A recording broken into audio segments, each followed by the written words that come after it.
Hi kids, hello everyone, welcome to the class.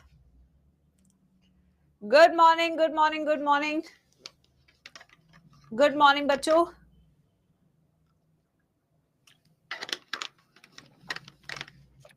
So जिन बच्चों ने शुरुआत से बैच ज्वाइन कर रखा है उनकी तीसरी यूनिट का लास्ट चैप्टर आज शुरू हो रहा है. Yes, July. And it is only July, guys. It is only July. It is only July. Okay, तो एक अनाउंसमेंट करनी है सभी बच्चों को, क्योंकि मुझे लगता है कि पहले से बच्चों को बता दिया जाए तो उनका माइंड मेकअप उसी तरीके से होता है आगे तक का. So technically I will be on a break of 9th August till 15th August. This will be a break which you can call as revision break. ये मैं पहले ले रही हूं, आपके स्केड्यूल में जो था उससे पहले ले रही हूं. Yes, I'll be traveling somewhere during this time. So this will be a complete break. ये मैं आपको इसलिए एक महीने एडवांस, ऑलमोस्ट 1 मंथ एडवांस में आपको बता रही हूँ, 20-25 दिन advance, so that you can prepare. जिन बच्चों के बैकलॉग्स हैं, आई नो बच्चों के बैकलॉग्स होते हैं, मेरे पास डेली मैसेज आता है कि मैम मेरी तबीयत खराब हो गई थी, या मैम मुझे कुछ इवेंट पे जाना पड़ गया जिसके कारण मेरा बैकलॉग हो गया, या मैंने बैच थोड़ा लेट ज्वाइन किया और मैं चाहती हूँ कि मैं बैकलॉग भी कवर कर लूं और आप ही के बैचेस से कर लूं. ठीक है, तो बेटा this is a backlog clearance break. ये मैं बीच में दे रही हूं. यहां तक बच्चे हम क्या होगा, यहां तक 9 अगस्त तक मैं आपकी प्लांट फिजियो भी खत्म करा चुकी होंगी. 4 यूनिट में पूरी खत्म करा चुकी होंगी. जिन बच्चों ने बैच बाद में ज्वाइन किया है उनको पढ़ना है रिकॉर्डेड सेशन से तो उनकी मर्जी है, वरना ये सब दिसंबर के बाद होगा. ठीक है, अगर जिन बच्चों को नहीं पढ़ना रिकॉर्डेड से वो फिर दिसंबर तक का वेट करेंगे.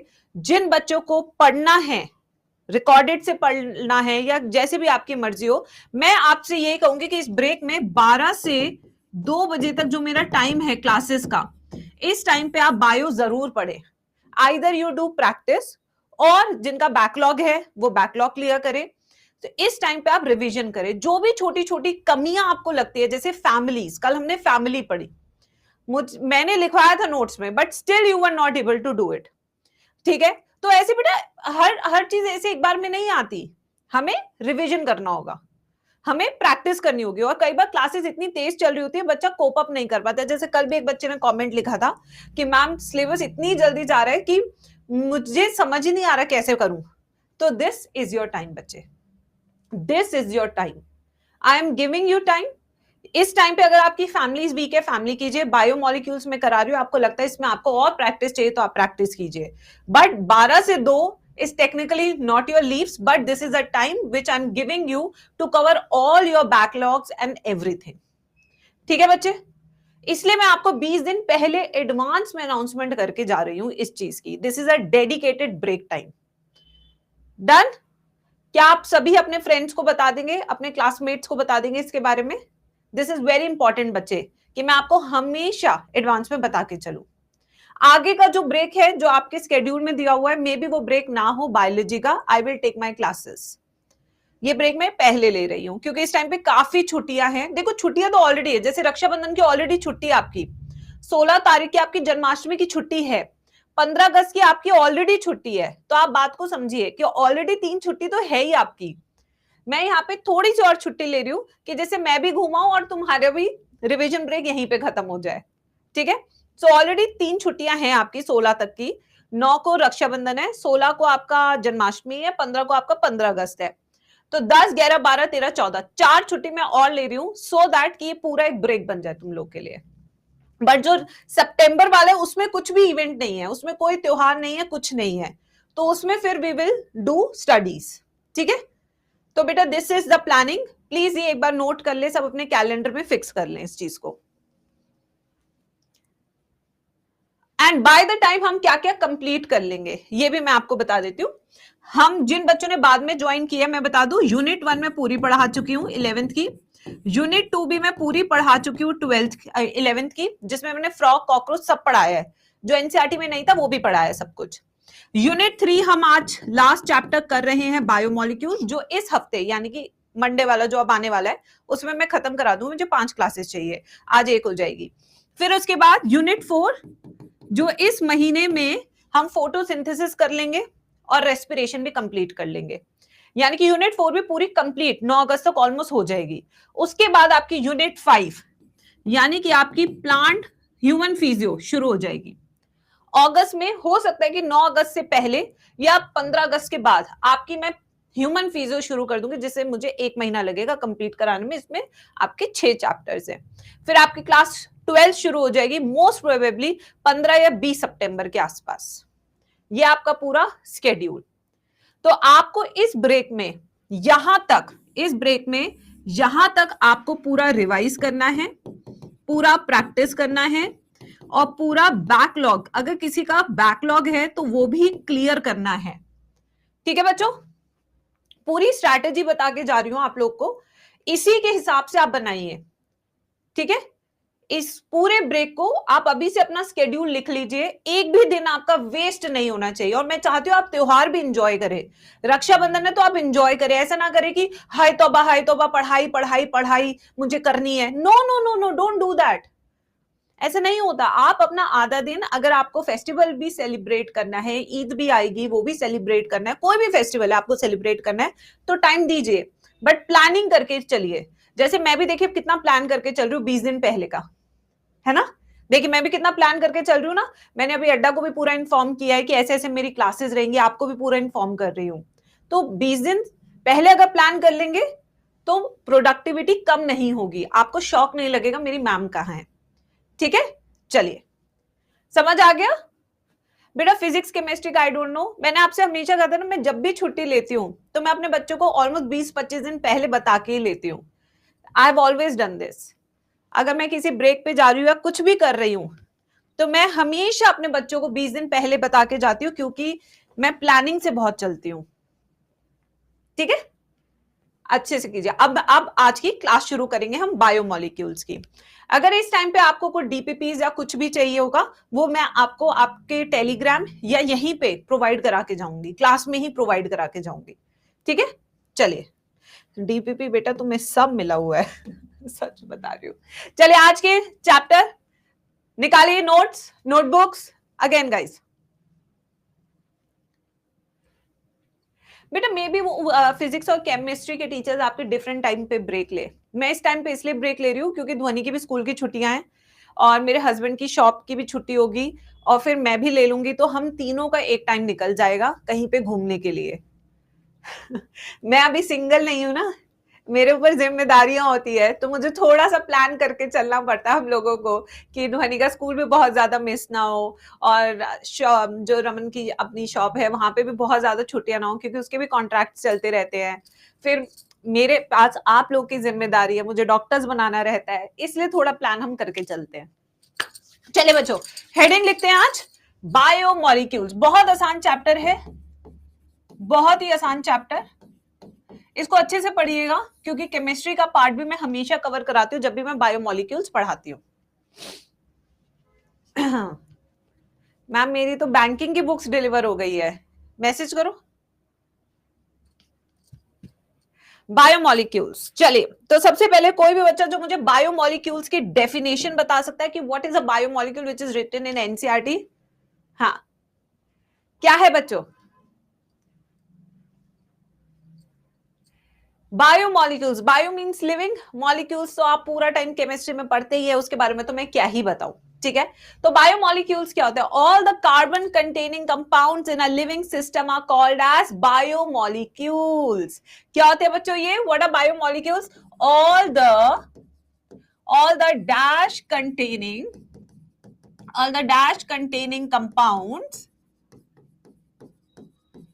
in a living system are called as biomolecules. क्या होना चाहिए बताइए जल्दी से। एक तो मेरी नोज इतनी बंद हो जाती है ना, सांस ही नहीं आती मुझे। रुको यार, ये वाला सीजन ना एलर्जिक सीजन है बारिशों का। रुको मैं विक्स लगा के आ रही हूँ। तुम्हारे सामने नहीं लगा सकती ना, तुम कहोगे ये क्या है मैम चलो, तो क्या होते हैं बेटा, ऑल द कार्बन कंटेनिंग, जितने भी हमारे कार्बन कंटेनिंग कंपाउंड्स है हमारे शरीर में, उन सबको हम बायोमोलिक्यूल्स कहते हैं। ठीक है बच्चों, अब आते हैं कौन कौन से बायोमोलिक्यूल्स प्रेजेंट होते हैं। जैसे कि अगर मान लीजिए कि लीना है, लीना को हमने भेज दिया एक बहुत बड़ी गुफा में, ठीक है, तो गुफा में जाके लीना कहेगी कि क्या क्या है गुफा में, बताओ लीना, जल्दी बताओ लीना, क्या क्या तुम्हें दिखा गुफा के अंदर। तो वो कहेगी अरे यार गुफा के अंदर तो बहुत बहुत मस्त मस्त माल देखने को मिल रहा है। वो कहेगी, अविका कहेगी क्या माल बता जरा। वो कहेगी अरे सोना, हीरा, चांदी, मोती, ये सब है। वो कहेगी अच्छा यार, मुझे लगा। ठीक है, तो फिर लीना और अविका की ऐसी बातें होंगी, फिर पता लगेगा कि ये सब चीजें गुफा के अंदर है। ऐसे ही बेटा, जब हम अपने सेल को देखते हैं, हम कोशिका को देखते हैं, तो उस कोशिका के अंदर बहुत सारे हमें क्या देखने को मिलते हैं, बायोमोलिक्यूल्स। बट वो कौन कौन से बायोमोलिक्यूल्स है, यही अब हमें पता लगाना है अपनी नेक्स्ट सीआईडी में। ठीक है, यस, आ जाओ। अब आते हैं सबसे पहले कि कौन कौन से बायोमोलिक्यूल्स हैं एक सेल के अंदर। तो इसके लिए सबसे पहला जो टेस्ट करेंगे हम, the first test that we do to identify कि which all biomolecules are present in a tissue, in a cell. So which all biomolecules are present in a cell, ये पता करना है। ठीक है भाई, पहले ये पता लगा कि हम करना क्या चाह रहे हैं, सब यस और नो बोलो। इस चैप्टर को बहुत आराम आराम से पढ़ना पड़ेगा, बहुत आराम आराम से। कौन कौन से बायोमोलिक्यूल्स है, क्या क्या चीजें उस गुफा में है, ये पता करना पड़ेगा हमें। ठीक है, तो यहां पे एक हम टेस्ट करेंगे, उस टेस्ट का नाम क्या है बच्चों, टिश्यू एनालिसिस। पहला जो टेस्ट आज हम करने वाले से पता करने के लिए, उस टेस्ट का नाम क्या है, सब जल्दी लिखेंगे चैट सेक्शन में या बोलेंगे। मेरी क्लासेस में बोला करो घर पे, तभी याद होगी बायोलॉजी, वरना याद नहीं होगी। ठीक है, सो टिश्यू एनालिसिस, मैं तुम्हें एक बहुत छोटा सा एग्जांपल देती हूँ। पता है मैं तुम्हें बोलने के लिए क्यों कहती हूँ, चलो मैं तुम्हें एक स्टोरी सुनाती हूँ छोटी सी, तुम्हें पता लगेगा कि मैम ऐसा क्यों बोलती है। ध्वनि को मैं फोनिक्स मतलब कि लेटर्स, पहले क्या था, उसकी टीचर कहती थी टी लिखवा दो, आई लिखवा दो। मैं होमवर्क करा देती थी कि अच्छा टी लिखो ध्वनि, आई लिखो, बस लिख लो देख के। बट अभी क्या हुआ, उसके टीचर ने एक होमवर्क दिया कि आपको साउंड्स के मैच करके बताने हैं, वो फिगर्स मैच कराने हैं। जैसे टी से टाइगर, टाइगर वहां बना है, ठीक है, लायन बना है, ऐसे। देन आई रियलाइज्ड कि मैं सिर्फ उसे लिखवाती थी, मैंने उसे साउंड्स नहीं सिखाए। और अब वो ट उसे पता ही नहीं है, वो सिर्फ टी जानती है, उसे पता ही नहीं वो ट से टाइगर भी हो सकता है। अब मैंने उसे बुलवाना शुरू किया है एंड यू वोंट बिलीव उसमें इतना मेजर चेंज आया है। अब वो समझने लगी है, ल से लायन, एल। तो बेटा इसलिए मैं आपसे कह रही हूं, ये एक मेरी स्टडी है जो मैं हाल ही में 1 महीने में मैंने देखी है। जितना आप बोलोगे मेरे साथ क्लास में, उतना आपको याद होगा, ये मैं आपको बता रही हूं। This is a live experiment which I have done. इसलिए जब भी आप लिखे, सिर्फ लिखा मत करो कि अच्छा नोट्स ही तो बनाने हैं, बस लिख दिया टेप दिया, नहीं, बोल के लिखा करो, ज्यादा जल्दी याद होगा, ज्यादा देर समय तक याद होगा। ठीक है, चलो। तो यहां पे हम कौन सा एनालिसिस करेंगे, टिश्यू एनालिसिस। अब टिश्यू एनालिसिस कैसे करते हैं, उसका प्रोसीजर मुझे बच्चों को बताना पड़ेगा। अब टिश्यू एनालिसिस कैसे होता है, देखो बच्चे, सबसे पहले मैंने लिया एक चूहा। क्या लिया बच्चों, क्या लिया, चूहा। ठीक है, अब इस चूहे को लिया। अब चूहे में समीर कहता है कि मैम मुझे तो पता लगाना है कि इसके लिवर में कौन कौन से बायोमोलिक्यूल्स है। मैंने कहा चल ठीक है समीर, पहले इस चूहे की कुर्बानी दे, सैक्रिफाइस कर दे। तो समीर आता है, चूहे को पकड़ता है और उसे ऐसे मोड़ देता है उसकी गर्दन। This is called sacrifice. ये सैक्रिफाइस हो गया, इसे सैक्रिफाइस बोलेंगे। फिर उसके बाद चूहे को हमने काटा, उसका लिवर निकाला। ठीक है, लिवर निकाल लिया, तो सबसे पहला काम क्या किया उसने, उसने वो टिश्यू निकाला जिसमें उसे पता करना है कौन कौन से बायोमोलिक्यूल्स है। समीर को मे बी लिवर चाहिए था, वैष्णवी को मे बी चूहे का पेनक्रियास चाहिए, ठीक है, कनक को मे बी उसका दिल चाहिए होगा, हार्ट चाहिए होगा, है ना। कनक कह रही है कोई दिल दे या ना दे, चलो मैं ही निकाल लेती हूँ दिल। तो इसलिए बच्चे सबसे पहला स्टेप क्या है, what is the first step, first step is to get the tissue. तो सबसे पहले हम टिश्यू लेंगे।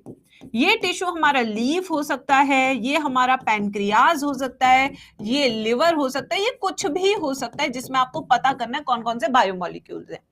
ठीक है, अब इतने में एक हर्ष आता है, हर्ष कहता है अब इस लिवर का क्या करेगा, इसकी चटनी बना, तभी ना पता लगेगा तुझे कि क्या निकालना है बाहर। ठीक है, उसके अंदर है, टिश्यू के अंदर है बायोमोलिक्यूल, तोड़ोगे तभी तो बाहर निकलेगा बायोमोलिक्यूल। तो फिर समीर कहता है हाँ यार हर्ष बात तो तू सही कह रहा है, जा लेकर आ इमाम दस्ता लेके आ। वो कहते हैं इमाम दस्ता क्या होता है? मैम लीफ क्यों मैं लीफ में नहीं पता कर सकती कौन से बायोमोलिक्यूल्स है लीफ में फ्रूट नहीं कर सकती मैं, कुछ भी कर सकती हूँ मैं, ठीक है। अब देखो वो कहते हैं इमाम दस्ता ले गया। हर्ष कहते हैं इमाम दस्ता क्या होता है? वो कहता है अबे ओए अंग्रेजी पैसिल मोर्टार, ठीक है, यस। तो वहां पे अब वो इमाम दस्ता लेके आएगा और यहाँ पे हमारा लीवर। अब वो चटनी पीस रहे हैं, वो कह रहे हैं अभी चटनी तो तभी पीसेगी जब थोड़ा पानी डालेगा। वो कहेगा बस पानी नहीं डालने का, ट्राइक्लोरो एसिटिक एसिड डालते हैं। ट्राइक्लोरो एसिटिक एसिड डालते तो सेल टूट जाते हैं जिसके कारण बायोमोलिक्यूल बाहर आ जाता है। तो सबसे पहला स्टेप हमने क्या किया बच्चों? सबसे पहले हमने टिश्यू लिया, टिश्यू को किसके अंदर पीसा? कौन सा वो एसिड था जो चाहिए मुझे पीसने के लिए? What is that acid? That is called as trichloro acetic acid. This causes lysis of cell, this causes lysis of cell, तोड़ देता है सेल को, ठीक है। उसके बाद इसकी क्या बनेगी? स्लरी, चटनी, डो से सांबर चटनी, चटनी डो से सांबर चटनी, चटनी, ठीक है। ये आ गए, ये बन गई हमारी स्लरी, चटनी बन गई। अब इस चटनी का क्या करना है? इस चटनी के अंदर है बायोमोलिक्यूल्स। क्या है इस चटनी के अंदर? इस चटनी के अंदर है बायोमोलिक्यूल्स। अब आते हैं नेक्स्ट स्टेप पे।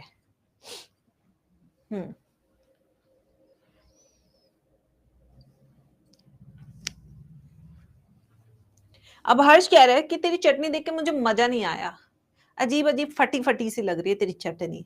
वो कहते कोई नहीं छान देता हूँ। वो कहता छान, फिर चलो आओ बेटा छानते हैं, आप और मैं मिलके छानते हैं। ये हमारा है बीकर। क्या है ये हमारा? बीकर। बोरोसिल का बीकर होता है ना जो स्कूल की टीचर छूने नहीं देती, उसको लगता है कि बस आज ही प्रिंसिपल उसे बाहर कर देगी अगर ये टूट गया तो, ठीक है। इसके ऊपर छानने के लिए हमें क्लॉथ रखेंगे। दिस इज अ क्लॉथ, ये क्लॉथ है, क्लॉथ ऐसे बना देती हूं। This is called as muslin cloth.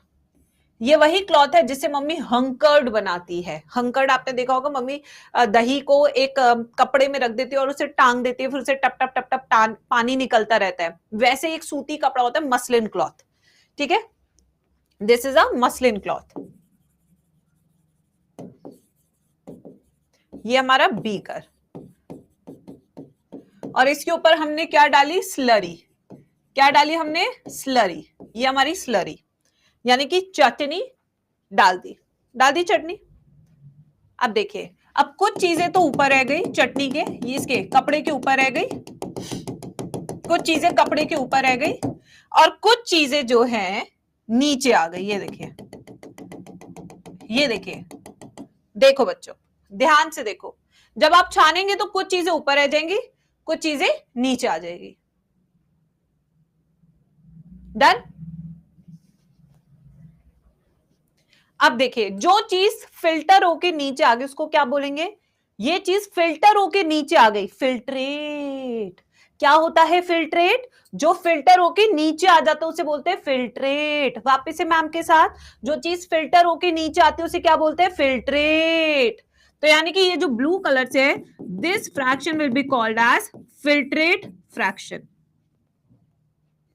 जो चीज कपड़े के ऊपर रिटेन हो गई, जो चीज कपड़े के ऊपर रह गई, र से रह जाना, र से रिटेंटेट। वापस से मैम के साथ, जो चीज ऊपर रह गई, र से रह गई, र से रिटेंटेट, ठीक है। ऐसे याद करना है इसको। तो ग्रीन वाला फ्रैक्शन क्या होगा? रिटेंटेट, रह गई, फिल्टर हो गई, ठीक है। अब देखो, रिटेंटेट ऊपर है, ये ऊपर रह गया है, इस फ्रैक्शन को हम एसिड इनसॉल्युबल पूल भी कहते हैं। क्या कहते हैं इसको? Acid insoluble pool, acid insoluble pool भी कहते हैं। वहीं पे जो चीज नीचे छन के आ गई इसे क्या बोलेंगे फिर? Acid soluble pool. क्या बोलेंगे इसे? एसिड सॉल्युबल पूल बोलेंगे, ठीक है। फिर आ जाओ नेक्स्ट, ये ऊपर क्यों रह गई? क्योंकि इसका साइज बड़ा था, ठीक है, ओके। इसका साइज ये नीचे क्यों आ गए? क्योंकि इसका साइज छोटा था।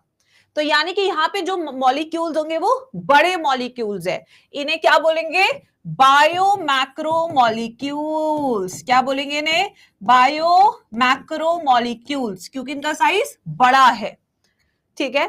और जो ये है यहाँ पे, ये छन के नीचे आ गए क्योंकि इनका साइज छोटा है, तो इन्हें क्या बोलेंगे? इन्हें बोलेंगे bio micro molecules. Bio micro molecules, ठीक है बच्चों। अब आते हैं नेक्स्ट वे। ये बड़े साइज के क्यों हैं? क्योंकि ये साथ में गुटबाजी किए हुए हैं, चेन बनाए हुए हैं। तो अक्सर यहां पे कौन मिलेंगे आपको? पॉलीमर्स। पॉलीमर्स।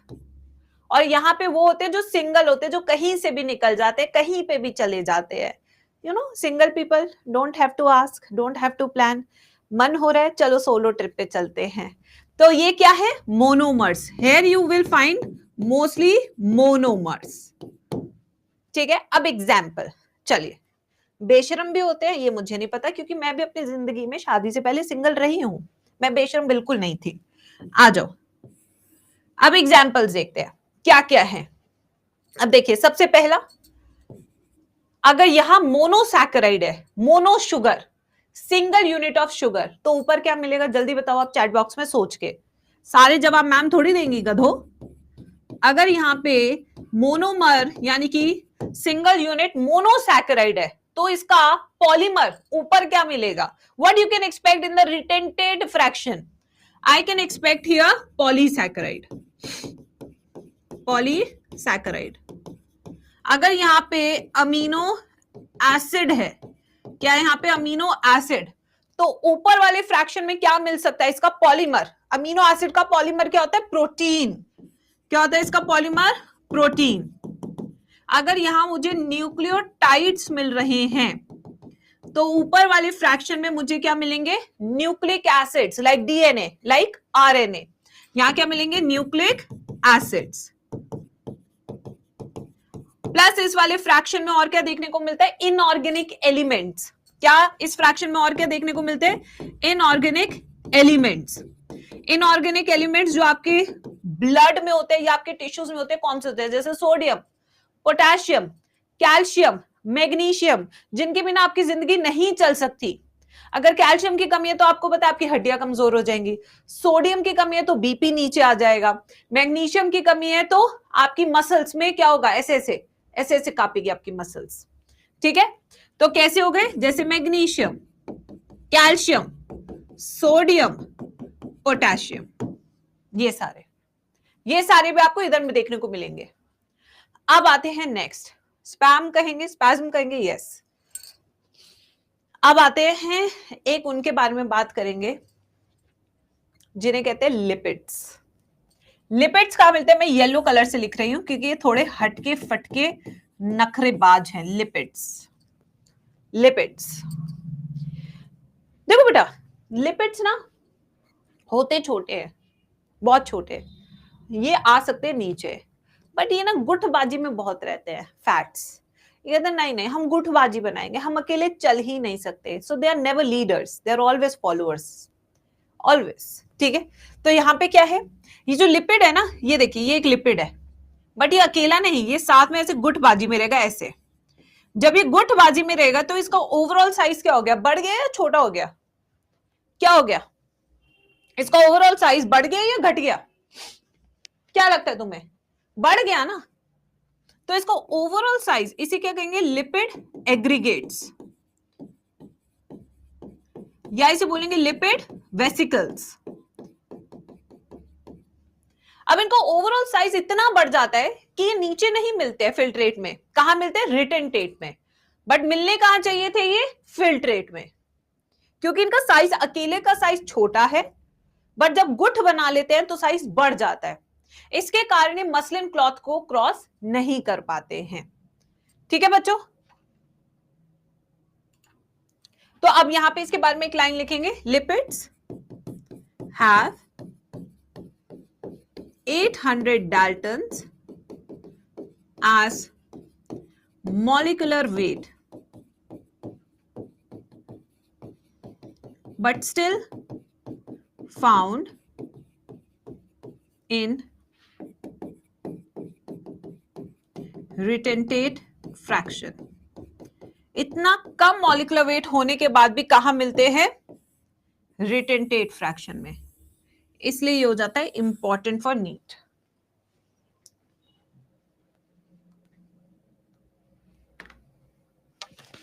पूरी स्लाइड देखिए, एक बार लिखिए, फिर आगे चलते हैं.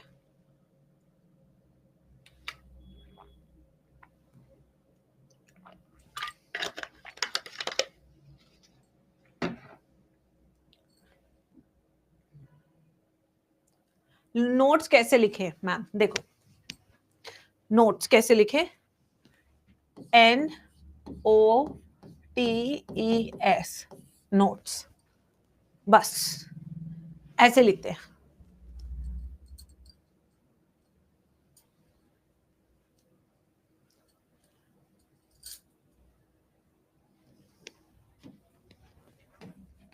ऐसे मिटाते हैं.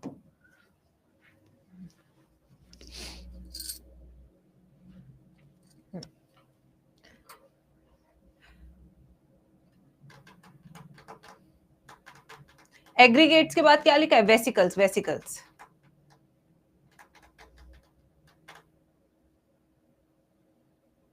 Lysis of cell. लाइसिस का मतलब सेल का टूटना, अंग्रेजी शब्द है.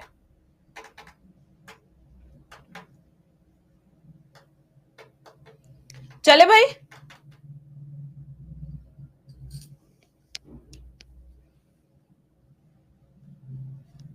चलिए अब आते हैं एक दूसरे एनालिसिस पे, which is called as Aishwarya analysis. ठीक है, ऐश्वर्या एनालिसिस क्या होता है बेटा? अभी तक हमने किसकी बात की? एक टिश्यू में ऑर्गेनिक एलिमेंट्स कौन से हैं, ऑर्गेनिक मॉलिक्यूल्स कौन से, राइट? यही बात की. बट अभी मैंने बोला कि टिश्यू के अंदर तो इनऑर्गेनिक एलिमेंट्स भी होते हैं भाई. अब आप कहेंगे मैम वो भी दिखाओ यार. चलो आओ देखते हैं. सो सेकेंड एनालिसिस जो आज की क्लास में हमारा, वो है ऐश्वर्या एनालिसिस, जिसे हम कहते हैं ऐश एनालिसिस. ठीक है, ऐश एनालिसिस. Ash analysis. अब पॉइंट उठते हैं, ये कर क्यों रहे हैं? Why we are doing this analysis? Why? ये व्हाई जानना बहुत जरूरी है, क्योंकि असर्शन रीजन बनते हैं. To know about the presence of inorganic elements in the living tissue system. क्यों कर रहे हैं? To know about inorganic elements in tissue system. इसको मार्क करो यहां पे. अब कैसे करते हैं?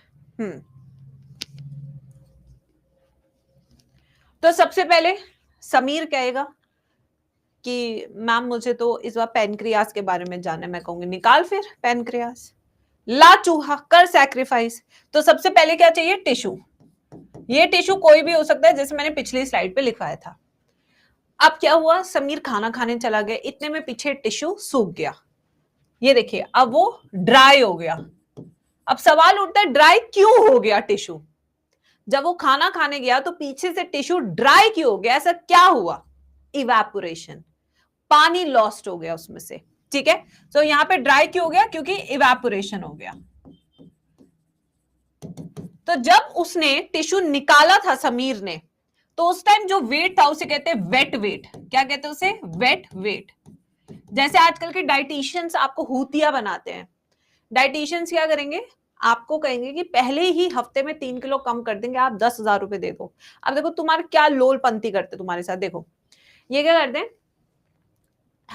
डाइट देंगे जिसके अंदर खूब पानी पिलाएंगे, ठीक है, और सॉल्ट फ्री कराएंगे.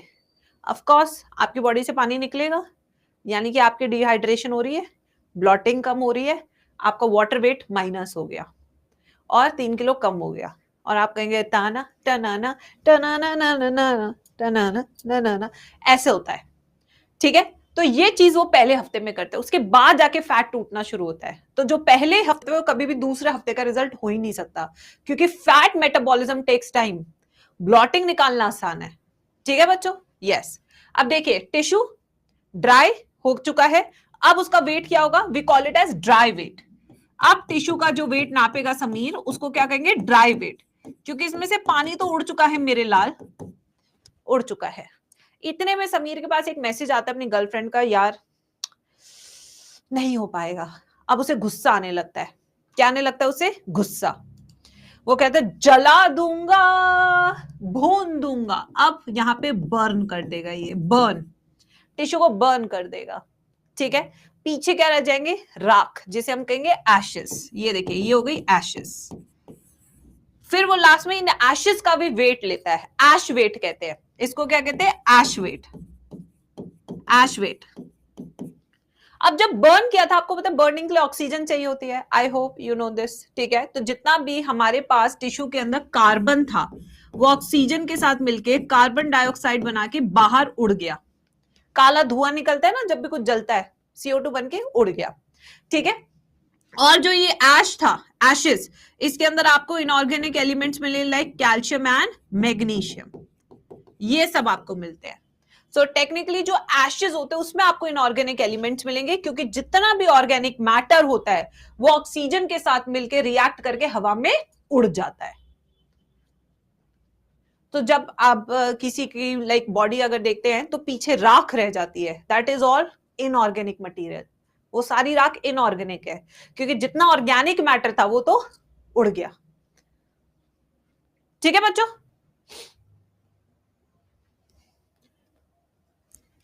लिख लीजिए। फिर आएंगे नेक्स्ट, कॉम्पोजिशन ऑफ सेल। आखिर एक कोशिका किन किन चीजों से बनी है? Composition of cell. तो मैम फिर पतले कैसे हुए? फैट मेटाबॉलिज्म से। अगर ये मुझे पता होता पतले कैसे हुए, तो आज मैं सबसे पतली लड़की होती दुनिया की। बहुत सारी चीजें होती है, हॉर्मोन्स, आलस, आलस at peak, then आलस at G² level, which is the topmost level. ठीक है, yes. Then आलस Pro Max.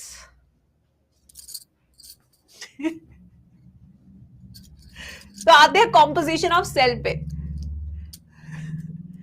हाँ मैम, वही काला धुआं काजल बनाता है, बिल्कुल सही। जो तेल जलाओगे उसी से ही काजल बनेगा।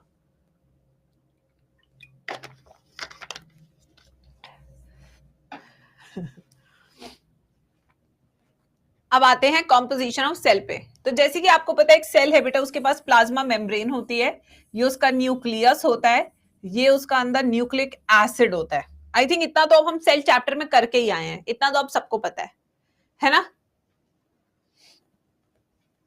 अब आते हैं नेक्स्ट।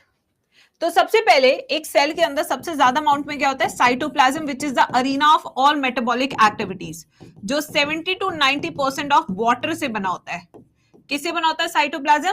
70 to 90% किससे बना होता है? पानी से ही बना होता है। ये मैक्सिमम इट इज वाटर।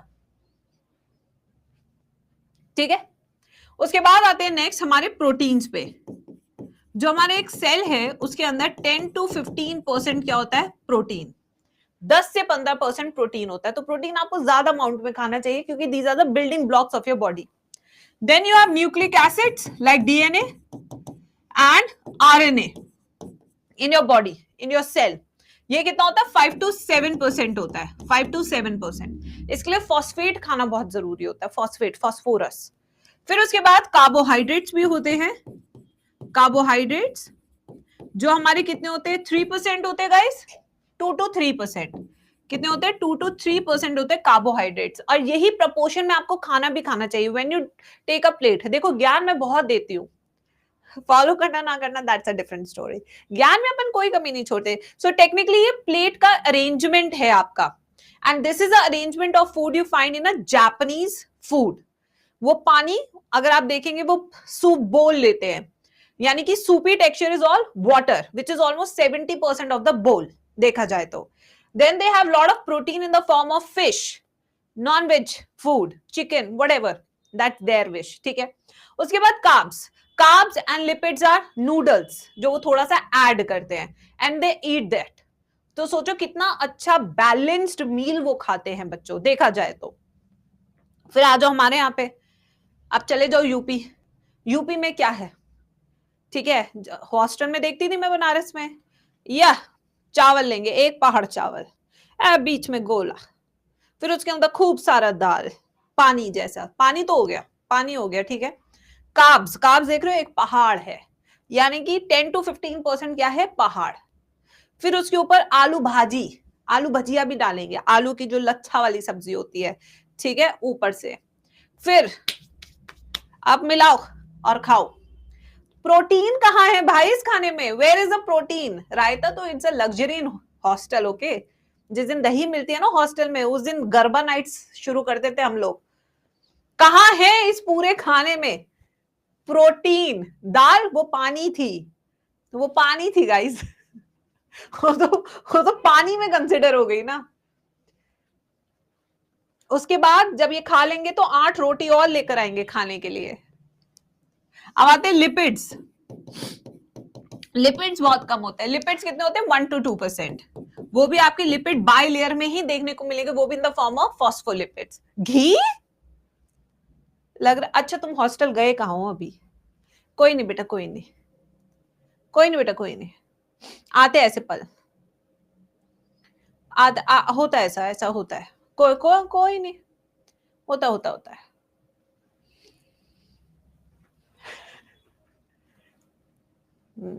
लड़कियों के हॉस्टल में मिलता है ना अभी का। तुम बेटा एक बार गवर्नमेंट कॉलेज के हॉस्टल में जाओ, ऐसी तुम्हारी वो सारी इन्फ्लुएंसर दीदी अपने रूम के अंदर छोटा छोटा किचन लगा के नहीं बैठी हैं। तुम जाओ तो सही एक बार, जाओ। इस साल मैं दुआ करूंगी तुम सब हॉस्टल जाओ जीएमसी के, मेरी दुआ है ये। तुम खुद से नजारे देख रहे हैं एक बार।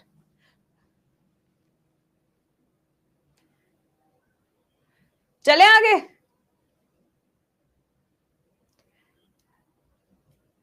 लिख लिया सबने? अब हम इसी के अराउंड कुछ फैक्ट्स लिखेंगे।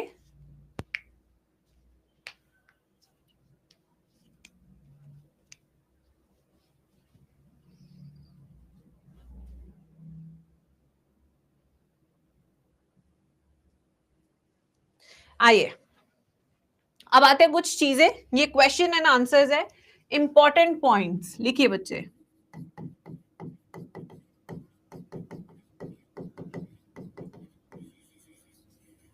ये कुछ डायरेक्ट क्वेश्चंस है जो आपको टैबुलर फॉर्म में दिखेंगे, अभी हम एनसीईआरटी रीड करेंगे तो वहां पे मैं टेबल्स कराऊंगी, वो काफी इंपॉर्टेंट है, ठीक है। आ जाओ बेटा। सबसे पहले maximum amount of chemical present in humans. कौन सा केमिकल ह्यूमंस के शरीर में सबसे ज्यादा होता है? पहला क्वेश्चन 2% था, 1 to 2% lipids. Maximum amount of element present in human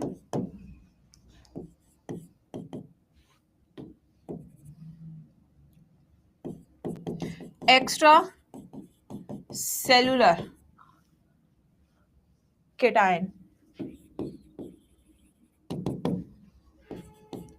intracellular cation। Yes, तो बेटा जो केमिकल आपके शरीर में सबसे ज्यादा प्रेजेंट होता है दैट इज वाटर। कौन सा है? H2O answer. सबसे ज्यादा, जल ही जीवन है और जीवन ही जल है, ठीक है, ये याद रखना हमेशा। फिर उसके बाद maximum amount of element that is oxygen. बच्चों को लगता है कि कार्बन होता है, बट नहीं, it is oxygen which is present maximally in the human body. Then extra cellular cation, यानी कि ऐसा केटाइन जो कि सेल से बाहर सबसे ज्यादा मात्रा में प्रेजेंट होता है, जिसे हम रेगुलेट कर सकते हैं, that is sodium.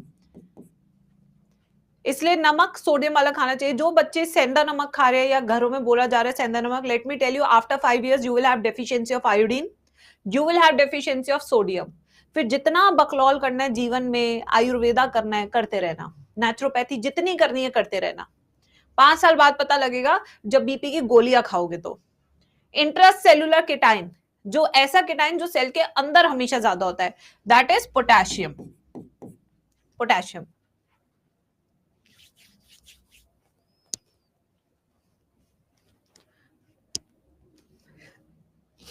Pink salt, हाँ, सेंधा नमक। अब आते हैं नेक्स्ट टॉपिक पे, metabolites. Next topic is metabolites which is given in NCERT, और यहां से नीट में आप देखेंगे अक्सर सवाल आते हैं मेटाबोलाइट्स।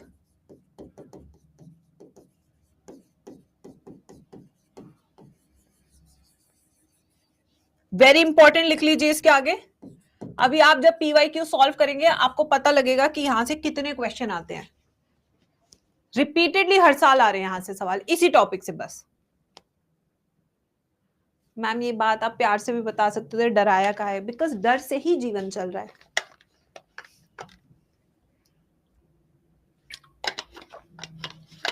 आइए, सो मेटाबोलाइट्स होते क्या है, सबसे पहले तो ये वाला करते हैं। मैम सेंधा नमक तो फास्ट में खाते हैं, डीएम कौन कर रहा है, मारूंगी पकड़ के क्लास में। तो एक ही दिन तो खाते हैं, एक दिन से नहीं बीपी इधर ऊपर हो जाता दीदी भैया, लगातार खाने से होता है ऊपर नीचे, एक दिन से नहीं ना होता दीदी कुछ भी। चलो, एक दिन पढ़ाई से नीट क्लियर थोड़ी हो जाता है, साल भर पढ़ना पड़ता है। मेटाबोलाइट्स क्या होते हैं? These are the chemicals which participate in chemical reactions. क्या होते हैं metabolites? These are the chemicals participating in chemical reactions. इसमें दो तरह के होते हैं। पहला वाला हमारा कौन सा, प्राइमरी मेटाबोलाइट्स। ये नीट का इस साल का सवाल याद आया या नहीं आया? प्राइमरी मेटाबोलाइट्स हर साल यहां से क्वेश्चन आ रहा है, इस साल भी आया था। प्राइमरी मेटाबोलाइट जिसके बिना जीवन नहीं चल सकता, जैसे रोटी कपड़ा मकान। रोटी भी चाहिए डेली, कपड़ा भी चाहिए पहनने के लिए, वरना छी छी शेम शेम पॉपी शेम, ठीक है, और मकान भी चाहिए रहने के लिए। इसमें से एक भी चीज नहीं होती है तो जीवन तो सरल नहीं हो सकता। ये तीन चीजें, उसके बाद तो असली स्ट्रगल शुरू होता है बेटा लाइफ का। तो ये क्या है, तीन चीजें जिसके बिना हम सोच भी नहीं सकते, रोटी कपड़ा मकान। So these are the metabolites which participate in those reaction which directly affects the life processes of an organism. जैसे मैं अपनी डाइट से नमक खत्म कर दूं, कैसे जीऊंगी मैं अपनी डाइट से मान लीजिए बिल्कुल आटा खत्म कर दूं, कैसे जिएंगे हम, ऐसे। ठीक है बच्चों, so these are the chemicals which participates in different life processes and have direct effects on growth and reproduction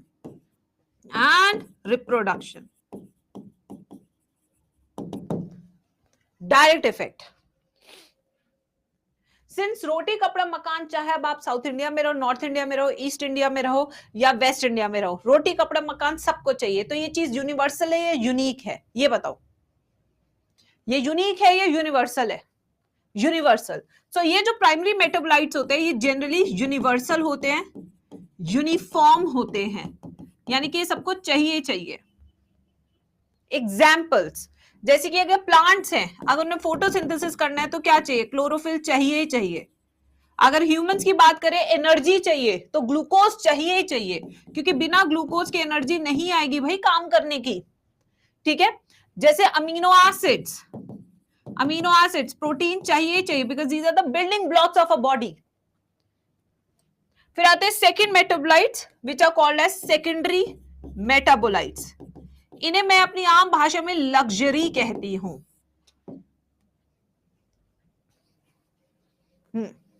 दीदी लेके जाएगी श्राडा का बैग, जिसके अंदर दीदी के पास होंगे 100 रुपए, पर दीदी के बैग होगा लाखों का।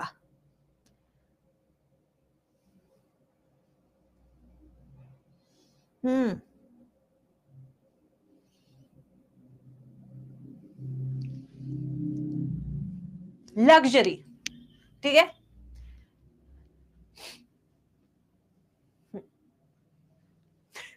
प्रशांत को देखो, बेचारे बच्चे कह रहे क्या है ये, क्या है। सो ये क्या है, secondary metabolites. These are the chemicals which are not associated with growth and reproduction, they are luxuries. नहीं भी होगा तो भी काम चलेगा। जो 100 रुपए का बैग काम करता है वही 2 लाख का बैग भी काम करता है, बट सोच अलग है, कंज्यूमरिज्म अलग है, दिखावा अलग है, ठीक है, लोगों को बताना है हमें कितने रीच है, ठीक है, यस, आ जाओ। तो सेकेंडरी मेटाबोलाइट्स क्या होते हैं बच्चों? ये होते हैं chemicals which do not affect growth directly, no direct effect। अब सबके पास तो सेम बैग नहीं है ना गाइस, सबके पास अलग अलग है, सबके पास अलग अलग है, तो यानी कि ये कैसे होते हैं? यूनिक, ये होते हैं यूनिक, सबके पास एक जैसा नहीं होता, यूनिक होते हैं। आखिर ये बनते क्यों है? प्लांट्स के केस में सेकेंडरी मेटाबोलाइट्स बनते हैं as a defence, as a defence, ये डिफेंस के तौर पे बनते हैं सेकेंडरी मेटाबोलाइट्स। जैसे कि मान लो कि एक रबड़ का प्लांट है, उससे रबड़ निकल रही है चिपचिप रेजिन टाइप, और मैं एक इंसेक्ट हूं, ऐसी चिपक गई। क्यों चिपक गई? क्योंकि मैं रेजिन से चिपक गई, अब मैं उड़ नहीं पाऊंगी, मैं चिपचिपी हो चुकी हूं। So this is a defence. अब काम ही नहीं कर रहा, उड़ ही नहीं पा रहा, खाएगा क्या? उसका मुंह तो चिपक गया ना रेजिन में, अब बताओ कैसे उड़ेगा? तो डिफेंस हो गया ये भी। ऐसे सोच के देखा करो, नेचर को सोचा करो, समझा करो, तब मजा आएगा। ये यूनिक होते हैं।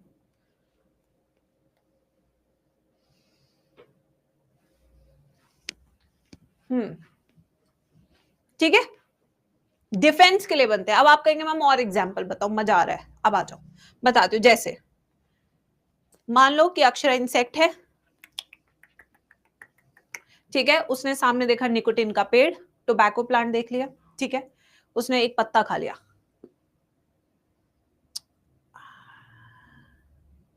देखो अब वो होश में नहीं है ना, बेहोश कर दिया है उसको। क्या कर दिया बच्चों? बेहोश कर दिया। एक सेकेंड, इसको क्या हो गया? बस अब अक्षरा चाह के भी और पौधे नहीं खा पाएगी। क्यों? क्योंकि वो बेहोश हो गई है, वो मदहोश हो गई है। किसमें मदहोश हो गई है? निकोटिन से, ठीक है। अब वो कह रही है जाऊंगी मैं मूवी देखने, सैयारा, यस, ठीक है, ऐसे।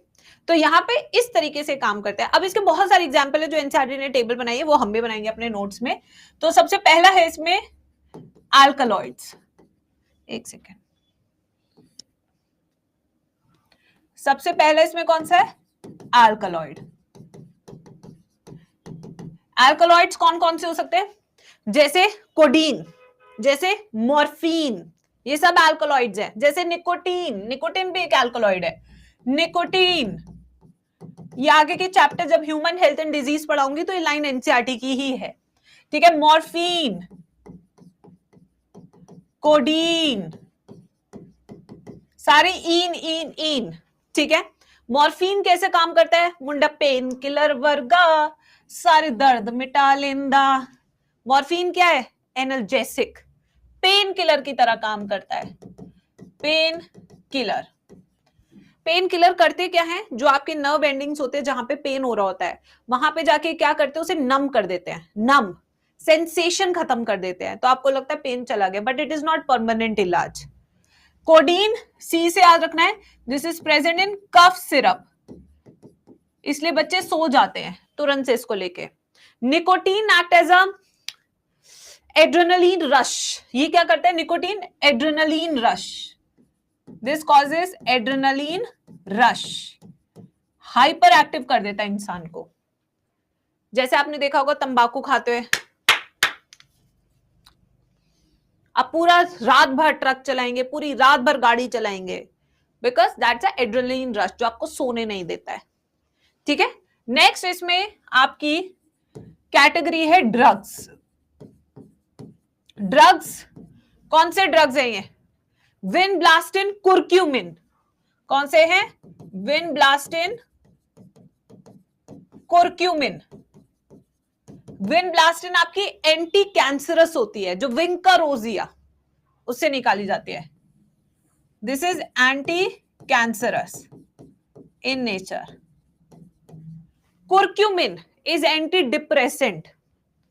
कुर्क्यूमिन क्या है? Anti depressant.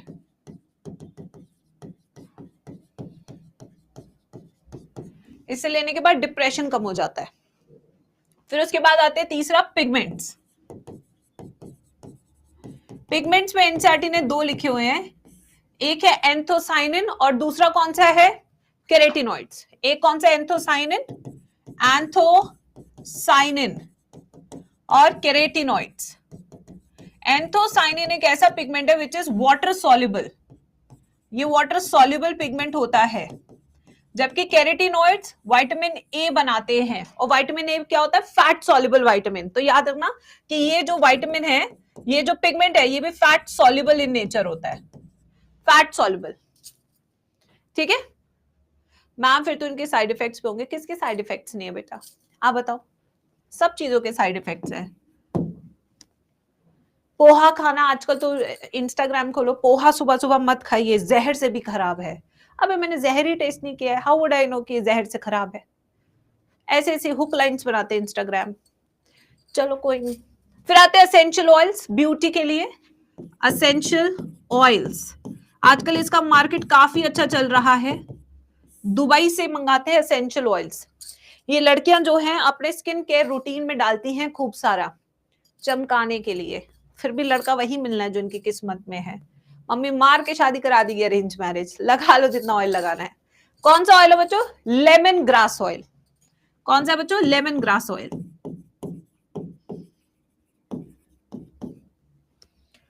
और बताइए बच्चों, और कौन सा है, टर्पीन्स, टॉक्सिन्स। टॉक्सिन्स जहर, जैसे एब्रिन एंड रिसिन। पेड़ों में जहर होता है जिसके कारण ग्रेजर्स इन्हें खाते नहीं है, खाते ही नहीं है ग्रेजर्स। फिर आते हैं टर्पीन्स, जो दिखते हैं किसकी तरह, फैट्स की तरह। They behave like fats but they are not fats. The structural difference is there but the functional property same. जैसे मोनोटर्पीन्स, जैसे डाइटर्पीन, जैसे आपका डालडा घी, घी जैसा दिखेगा बट घी थोड़ी होता है, राइट गाइस। जिसमें टिक्कियां बनाते हैं करारी करारी, ऑल डालडा, नोबडी यूजेस घी। नेक्स्ट, पॉलीमेरिक सब्सटेंसेस, जिनसे कपड़े बनते हैं, सेलुलोज, जिनसे टायर बनते हैं, रबड़, जैसे फेविकॉल बनता है, गम्स। ये वो गम नहीं है जो तुम्हारी जिंदगी में है, ये गम है, गम। सेलुलोज फाइबर, कॉटन फाइबर बनता है इससे। नेक्स्ट, लेक्टिन्स, कॉनकेनेवलिन ए,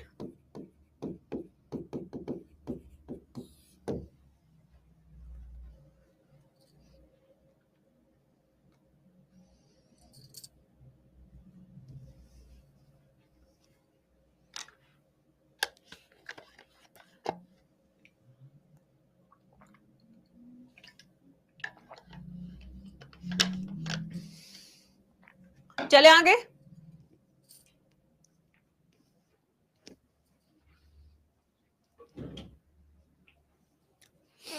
लिख लो आराम से।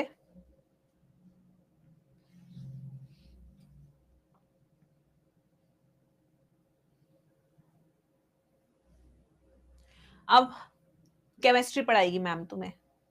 आज से बायो की क्लासेस खत्म, अब से चलेगी केमिस्ट्री, ठीक है। तैयार हो मेरे से केमिस्ट्री पढ़ने के लिए। वैसे पता है केमिस्ट्री मेरा फेवरेट सब्जेक्ट था, favourite. I score 99 marks in chemistry in class 12th। Organic तो मेरी ऐसी थी कि जे एडवांस किसी भी लेवल की सॉल्व करा लो मेरे से, आई कैन सॉल्व ऐसे। ऑर्गेनिक केमिस्ट्री, कोई भी रिएक्शन किसी भी चैप्टर से उठा के दे दो, किसी से भी कनेक्ट कर दो, आई कैन सॉल्व। ठीक है, अब प्रैक्टिस छोड़ गई मेरी। ऑर्गेनिक केमिस्ट्री तो मेरी लाजवाब थी। मैंने पढ़ी भी के.एस. वर्मा सर से थी, प्रोफेसर के.एस. वर्मा, जिनकी बुक्स आती है IIT JEE की, ये सिंगेज की बुक्स आती है उनकी। वो मेरे मेंटोर रह चुके 11th 12th में, उनसे ट्यूशन पढ़ती थी मैं। आ जाओ, अब आते हैं बच्चों कार्बोहाइड्रेट्स। पहली बड़ी हेडिंग लिखेंगे सब अपने नोट्स में, कार्बोहाइड्रेट्स। इस टॉपिक को बहुत अच्छे से समझना बेटा, स्ट्रक्चर बनाना सिखाऊंगी मैं आप लोगों को। नहीं नहीं नहीं दीक्षा, वो कहीं नहीं है। अब तो सर बहुत बूढ़े हो चुके हैं बेटा, जब मैं उनका रिटायरमेंट एज तभी आ गया था जब मैं पढ़ती थी। अब तो उस बात को भी 10 साल हो गए हैं। बट उनके पढ़ाए हुए स्टूडेंट्स MIT पता नहीं कहाँ कहाँ हैं, सर से मिलने आते थे। इतने तो सर के लिए गिफ्ट आते थे। जो बच्चा आता था बाहर से सर से जरूर मिलता था दिल्ली में, और हम वहीं पे पढ़ रहे होते थे ट्यूशन। और सर हर साल से 20 बच्चों को लेते थे, इससे ज्यादा बच्चों को लेते ही नहीं थे। उनका क्लासरूम इतना ही था, 20 बच्चे बस। वो अपनी बुक लिखते थे पूरा दिन बैठ के वहां पे, और 1 घंटा में पढ़ाते थे। और उनके जो पुराने पढ़ाए स्टूडेंट्स वो आते थे, इतने गिफ्ट्स मैं तुम्हें बता नहीं सकती, भर भर के लाते थे। सिर्फ 20 बच्चे हर साल। अब आते हैं carbohydrates. These are the hydrates of carbon. क्या है ये? Hydrates of carbon. ये तो नाम से तुम्हें पता है, ठीक है। अब आते हैं नेक्स्ट। देखो बेटा, ये जो हाइड्रेट्स ऑफ कार्बन है ना, यहां से अब शुरू करते हैं कहानी। इनके पास 2 फंक्शनल ग्रुप्स होते हैं। कितने होते हैं मैम के साथ सब बोलेंगे? इनके पास कितने फंक्शनल ग्रुप्स होते हैं? 2 फंक्शनल ग्रुप्स होते हैं। 2 फंक्शनल ग्रुप्स। एक होता है एल्डिहाइडिक ग्रुप, एक होता है एल्डिहाइडिक ग्रुप, और एक होता है कीटोनिक ग्रुप। एक होता है कीटोनिक ग्रुप। अब एल्डिहाइडिक ग्रुप कैसा होता है ये तो आपको पता ही है। This is CHO। CHO मैं तेनू प्यार करदा, ये होता है CO। एक होता है एल्डिहाइडिक, एक होता है कीटोनिक। जब हम ABCD गाते हैं तो ए सबसे पहला लेटर होता है या नहीं होता? बस ये बताओ चैट बॉक्स में। जब भी हम ABCD करते हैं तो A is the first one, right? A is the first one. तो एल्डिहाइडिक ग्रुप हमेशा कार्बन चेन पे कहां प्रेजेंट होगा बताओ जरा। ये जो ग्रुप है एल्डिहाइडिक ग्रुप, ये A से शुरू हो रहा है, and this will always be present at carbon 1 of chain. श्रृंखला के सबसे पहले कार्बन पे प्रेजेंट होगा। Always present on first carbon of chain. याद हो गई ये चीज? कभी मत भूलना, ABCD याद कर लेना उसी टाइम। अगर ये 1 पे प्रेजेंट है तो कीटोनिक किस पे होगा? C2 पे। This is always present on. Ketonic group अगर होगा शुगर में तो हमेशा कहां प्रेजेंट होगा? कार्बन 2 पे। Always present on carbon 2 of chain. ठीक है।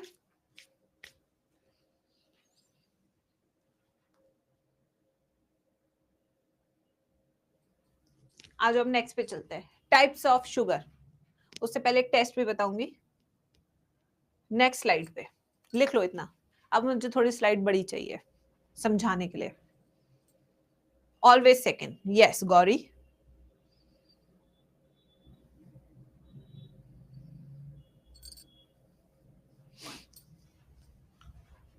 अब देखो बेटा, हमारे पास एक टेस्ट होता है which is called as Fehling's test और Benedict test.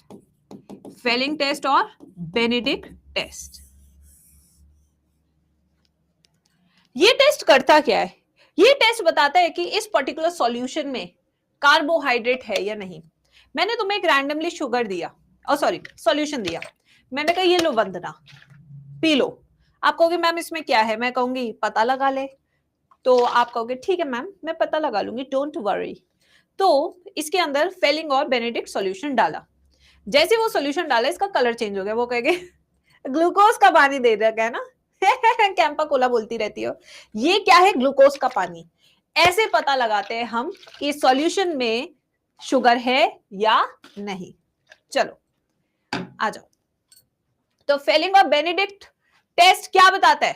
Presence of confirms presence of carbohydrate या sugar in a solution। अब आखिर ये होता कैसे और क्या क्या इसकी रिक्वायरमेंट है? देखो बेटा, सबसे पहले क्या होता है, यहां पे हमारे पास है free functional group. Free functional group कौन सा है? या तो एल्डिहाइडिक या कीटोनिक। फिर इसके अंदर हमने ये डाला रिएजेंट, ये रिएजेंट डाला फेलिंग और बेनेडिक्ट। जब ये रिएजेंट डाला फ्री फंक्शनल ग्रुप था, the colour will change, the colour will change. और जैसे ही कलर चेंज हुआ, वंदना को पता लग गया कि इसमें ग्लूकोज मिला है या फ्रक्टोज मिला है। बट एक चीज जो सबसे इंपॉर्टेंट है वो क्या है कि फंक्शनल ग्रुप कैसा होना चाहिए, फ्री या बिजी? कैसा होना चाहिए, फ्री या बिजी? फ्री फंक्शनल ग्रुप होना चाहिए। अगर ये फंक्शनल ग्रुप एल्डिहाइडिक या कीटोन किसी के साथ बॉन्ड बना रहा है तो ये टेस्ट पॉजिटिव नहीं देगा। इवन इफ उस शुगर प्रेजेंट है सॉल्यूशन में, तब भी आपका कलर चेंज नहीं होगा। ठीक है, अब आते हैं types of carbohydrates. Types of carbohydrates. आज होमवर्क भी मिलेगा बच्चों, जो आपको कल करना है। आज काफी होमवर्क भी दूंगी मैं आपको।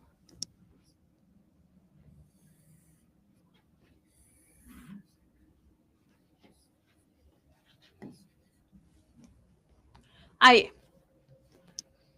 तो 3 तरह के कार्बोहाइड्रेट्स है। एक अकेले बिल्कुल तुम्हारी तरह उन्हें क्या बोलेंगे मेरे प्यारे बच्चों? उन्हें बोलेंगे हम मोनोसैकेराइड।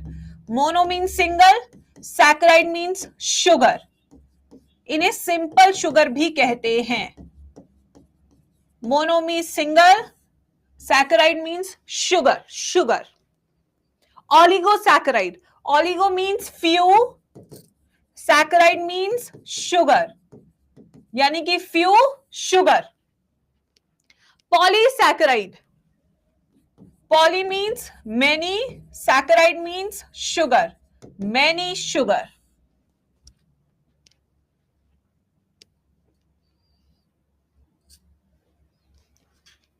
सो मोनोसैकेराइड में कितनी यूनिट्स ऑफ शुगर है? डैश यूनिट्स ऑफ शुगर कितनी है? नाम से पता करने की कोशिश करो, मेरी हेल्प की इसमें बिल्कुल भी जरूरत नहीं है। तुम लोग को आराम से खुद ही बता सकते हो। Mono means single, one unit of sugar present होती है। यूनिट्स नहीं आएगा, यूनिट आएगा। अंग्रेजी में गड़बड़, आइल्स, आइल्स। ऑलिगोसैकेराइड, ऑलिगो का मतलब होता है फ्यू, इसमें प्रेजेंट होती है dash units of sugar. Any random guess? 2 to 9 units of sugar. 10 लिख दूं? वो शेलेन के पैकेज में 10 लिखा है, आकाश सॉरी आसमान के पैकेज में 9 लिखा है। 2 to 10 भी ठीक है।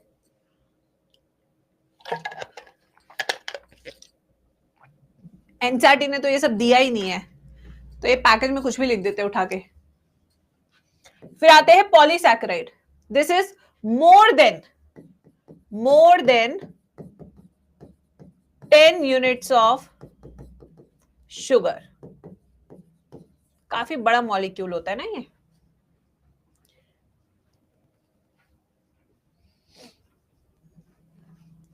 अब इसमें आज की क्लास में सबसे पहले जो हम डिटेल में स्टार्ट करेंगे वो कौन सा करेंगे? हेडिंग बताएंगी दीदी, सुंदर सुंदर हेडिंग वाली दीदी, प्लीज बी एक्टिव। 1A। आज हम स्टार्ट करेंगे क्लास में मोनोसैकेराइड से।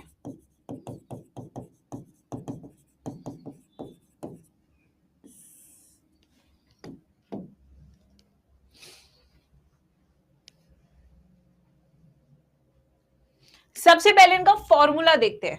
The chemical formula, imperial formula, जो भी आप कहते हो, empirical, imperial, what ever in chemistry, there chemical formula. Formula Hindi में क्या कहते हैं? सूत्र। इनका क्या है? CN H2NON। This is a formula. बेटा कभी ग्लूकोज का आपने टेस्ट किया है? कच्चा ग्लूकोज खाए बिना पानी में घोले? अबे पानी में घोल के भी तुमने पिया हो तो कैसा टेस्ट आता है भाई? मीठा, स्वीट, बस इनका टेस्ट कैसा होता है, sweet.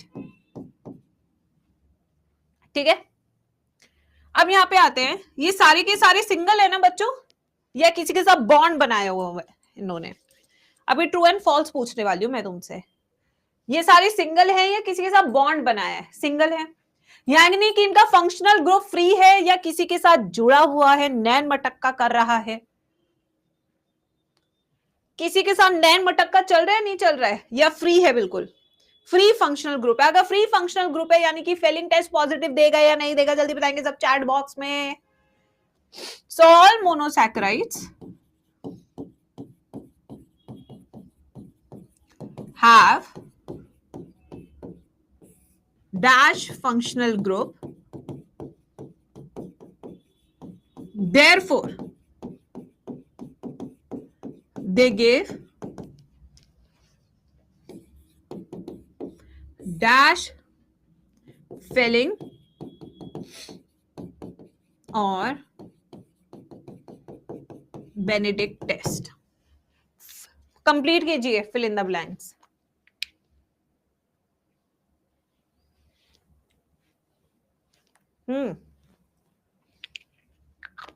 All monosaccharides have what? कैसा फंक्शनल ग्रुप है, फ्री है या बॉन्डेड है? Free functional group, therefore they give positive filling of Benedict test। Monosaccharides में 3 से 7 कार्बन्स प्रेजेंट हो सकते हैं। कैसे, चलिए आइए उसके एग्जांपल्स देखते हैं नेक्स्ट स्लाइड से। आराम से लिख लो बच्चे, अब नेक्स्ट स्लाइड शुरू करने वाले हैं हम। लिख लो इसको, मजा आ रहा है चैप्टर में? भाई ये चैप्टर मुझे, मेरा one of my favourite chapter है आफ्टर एवोल्यूशन। एक मैं एवोल्यूशन बहुत इंजॉय करती हूँ बच्चों को पढ़ाना, क्योंकि that is a complete story time. And ये चैप्टर मुझे इसलिए पसंद आता है क्योंकि इसमें दिमाग लगाना होता है। रट्टू वाले चैप्टर्स हाँ थोड़े से बोर टाइप होते हैं, जैसे सेल हो गया, but this chapter is interesting क्योंकि इसमें क्लास में कुछ करने को मिलता है अपनी तरफ से भी। और मेरा बर्थडे, आज मेरे भाई का भी बर्थडे है, अरे हैप्पी बर्थडे ओ मेरा, हैप्पी बर्थडे ओ। ठीक है बच्चों, ये गाना चलता है ना केक कटिंग पे, मेरा हैप्पी बर्थडे ओ।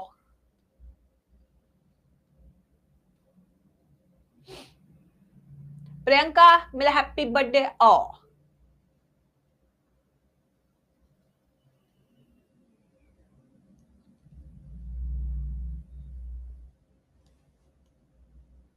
चले भाई आ जाओ। अब बेटा यहां से आराम से और ध्यान से सुनना शुरू करना, क्योंकि अब हम केमिस्ट्री के उन स्ट्रक्चर्स पे जा रहे हैं जहां पे आप देखेंगे अल्फा बीटा, ठीक है, डी एल, ये सब क्या होता है। अब यहां से हम बेसिक्स बनाना शुरू करेंगे। आज की क्लास पूरे 2 बजे तक चलेगी, अभी 50 मिनट और चलेगी क्लास।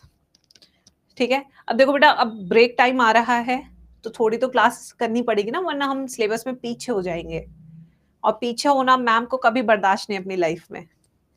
आइए तो अब देखते हैं, तो हम सबसे पहले स्टार्ट करेंगे ट्रायोसिस से। आइए, फर्स्ट ट्रायोसिस, नाम से कुछ पता चल रहा है कि इस शुगर में कितने कार्बन होंगे। आराम आराम से बताओ, स्टेप बाय स्टेप बताओ, रटो मत कुछ भी। ट्रायोसिस, ट्राई यानी कि इस शुगर में, इस मोनोसैकेराइड शुगर में कितने कार्बन होंगे? 3 कार्बन।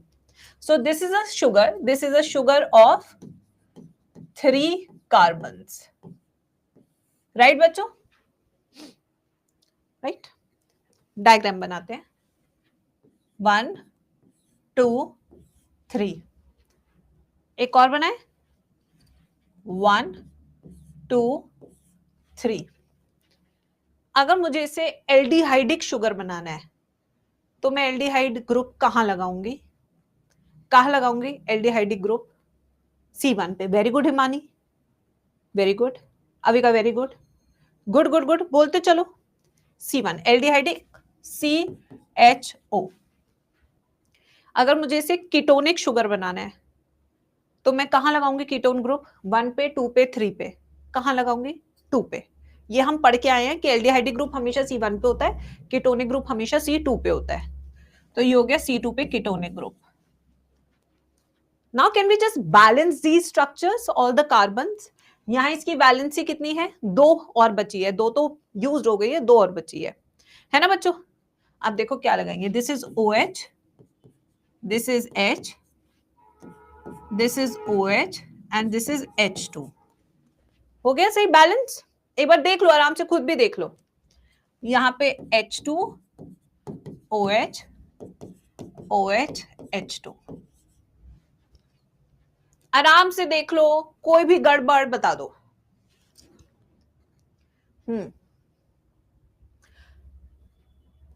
यस बच्चों,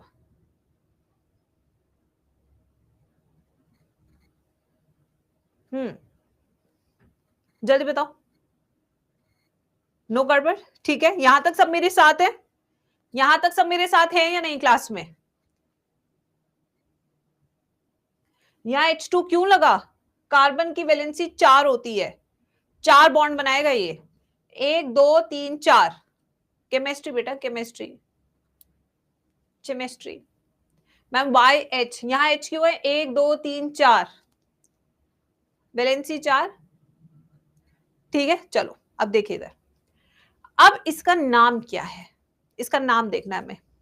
इसका नाम क्या है? Glycerol aldehyde. क्या बोलते हैं इसको? ये क्वेश्चन आता है नीट में। This is called as glyceraldehyde या ग्लिसरल डिहाइड, ठीक है। और इसका नाम क्या होगा?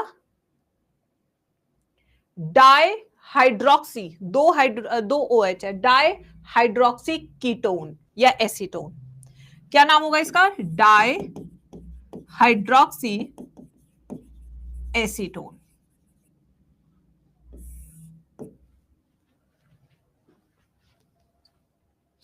अब एक और कॉन्सेप्ट समझा रही हूं, सब ध्यान से सुनेंगे। इस वाले स्ट्रक्चर पे आइए, विच इज ग्लिसरल डिहाइड। इसकी हमारे पास एक होती है DNL फॉर्म और एक होती है DNL फॉर्म। दोनों में फर्क तो पता ही लग गया होगा। ये स्मॉल लेटर्स है, ये कैपिटल लेटर्स है। ये जो दो स्मॉल डी और स्मॉल एल है, ये हम स्ट्रक्चर को देख के नहीं बता सकते, because these are either dextrorotatory or levorotatory in the presence of plane of polarized light. Light के रोटेशन के ऊपर DNL फॉर्म बताया जा सकता है, जो हम स्ट्रक्चर को देख के नहीं बता सकते, क्योंकि हमने यहाँ पे लाइट छोड़ी ही नहीं है। अब लाइट फेंकेंगे तब ना पता लगेगा ना कि कहां जाएगा, यहां लाइट है ही नहीं। So this we cannot tell on the basis of the structure. This is either dextrorotatory, right-handed, और levorotatory, बट इसके लिए हमें क्या चाहिए? Polarised light.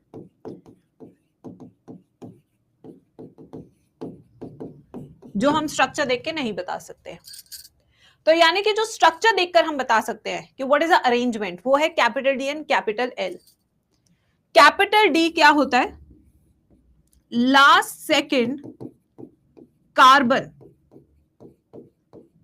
Of chain.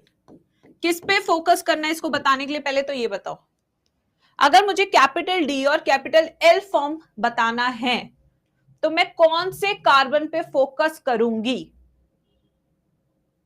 कौन से कार्बन पे फोकस करूंगी? हमेशा लास्ट कार्बन नंबर 2 पे, जो लास्ट, यानी नीचे से शुरू करना है, 1 2, लास्ट सेकेंड। जहां ग्रुप होता है वहां से हमेशा 1 होता है, ये 1 होगा क्योंकि दिस इज एल्डिहाइड ग्रुप। 1 2 3, तो ये वाला क्या हो गया? लास्ट सेकेंड, ठीक है।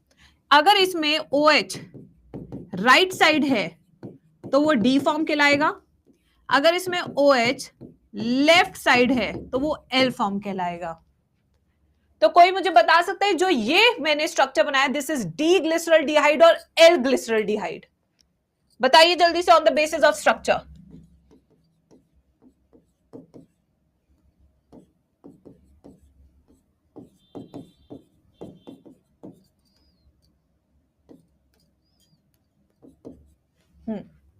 दिस वन, यहां पे लास्ट सेकेंड कार्बन पे OH किस तरफ है? राइट साइड, तो यानी कि हो गया डी ग्लिसरल्डिहाइड। इस पूरे स्ट्रक्चर का कोई नाम बता सकता है मुझे? इस वाले स्ट्रक्चर का जो मैम ने अभी बनाया, what is the name of this structure?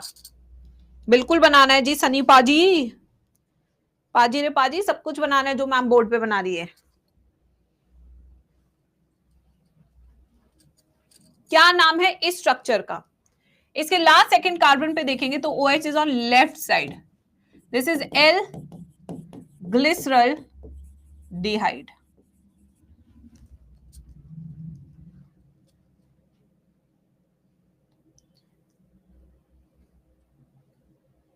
समझ आया? नहीं आएगा समझ में इतनी जल्दी, मैं सोचती भी नहीं कि तुम्हें समझ आया होगा अभी, मैं मान ही नहीं रही तुम्हें समझ आया। आ भी गया तो अच्छी बात है, नहीं भी आया तो मैं तो मान ही नहीं रही, क्योंकि मैं अभी और एग्जाम्पल कराऊंगी तुम्हें। ये बना लिया तो एक बार थम्स अप बना देना, क्योंकि अब हम एक और स्लाइड पे चलेंगे इसके बाद।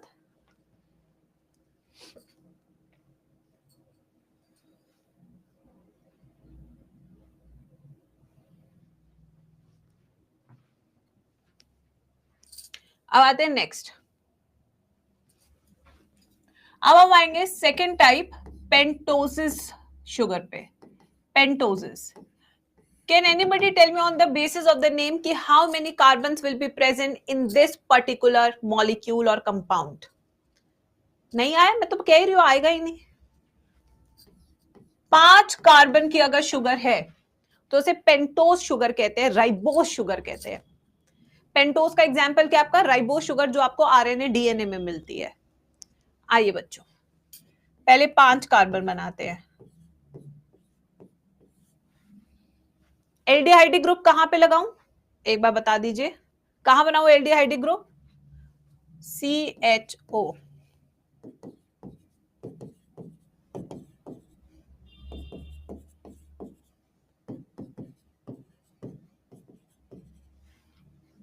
What will be the name of this sugar? ये डी राइबोस है या एल राइबोस है? ये डी राइबोस है या एल राइबोस है? सबसे पहले इसकी नंबरिंग करते हैं, फंक्शनल ग्रुप से स्टार्ट करेंगे, बिकॉज यही आयुपैक का रूल होता है कि you always start numbering from the functional group, और फंक्शनल ग्रुप की प्रायोरिटी ऑर्डर भी होता है आयुपैक नेमिंग में। तो यहां पे you will start with capital D, कोई स्मॉल डी नहीं लिखेगा, ये भी गलत कर रहे हो आप। इवन अगर आपके दिमाग में लग रहा है you are the right answer giver, you are wrong, क्योंकि it's capital D. So in my mind I was correct, but on the paper I was wrong. So इसका नाम क्या होगा? D ribose. अब इसका नाम डी राइबोस क्यों है? क्योंकि इसका लास्ट सेकंड कार्बन ये है, लास्ट सेकंड कार्बन। इसमें जो OH है वो किस साइड पे है बच्चों? Right side. अब फटाफट से अपने नोटबुक में एल राइबोस का पूरा स्ट्रक्चर बनाइए, एल राइबोस का पूरा स्ट्रक्चर बनाइए। कम ऑन गाइस, बनाइए। बेटा आपकी क्लास 2 बजे है फिजिक्स की या अभी है? क्योंकि अभी तो मेरी भी क्लास का ओरिजिनल टाइम खत्म नहीं हुआ है, 1.5 घंटे की तो क्लास मुझे मिली हुई है भाई, उससे पहले तो बजे क्लास है। देवा रे देवा, नालायक कहीं के, पढ़ो चुपचाप से।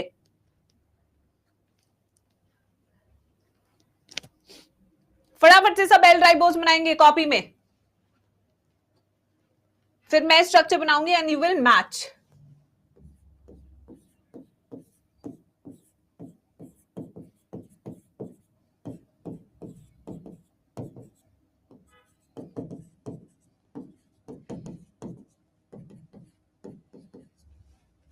तो पहले पे क्या एल्डिहाइडिक ग्रुप है?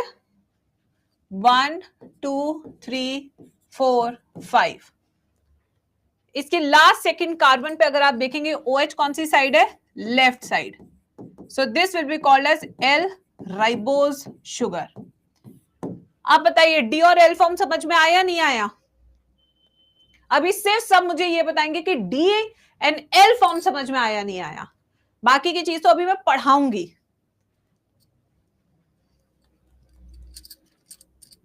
अब समझ में आना चाहिए, अब मैं मान के चल रही हूं कि तुम्हें समझ में आ गया होगा, क्योंकि we have done 4 examples now.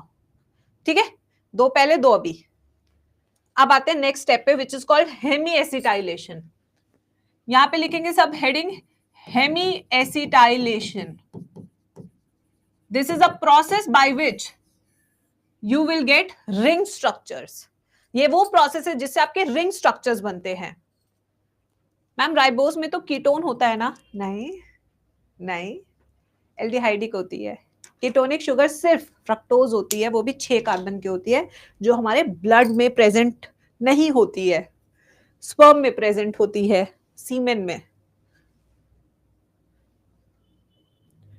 C4 याद नहीं करना, सेकंड लास्ट कार्बन चेन का याद रखना है. C4 याद करोगे तो गलत हो जाएगा, क्योंकि अभी तो 6 कार्बन की चेन भी बनेगी. कॉन्सेप्ट गलत मत याद करो बिल्कुल भी, जो याद करा रही हूं वैसे याद करो. आइए अब आएंगे हेमीएसिटाइलेशन. ये पढ़ाती हूँ, चलो ध्यान से देखो सब. इससे रिंग स्ट्रक्चर बनाएंगे. सबसे पहले बच्चे डी राइबोस फिर से बनाएंगे क्लास में. 1 2 3 4 5. वापस बनाओ. क्या हो गया? इतना क्या हाथ दुख रहे हैं तुम लोगों के? मैं भी तो बना रही हूं.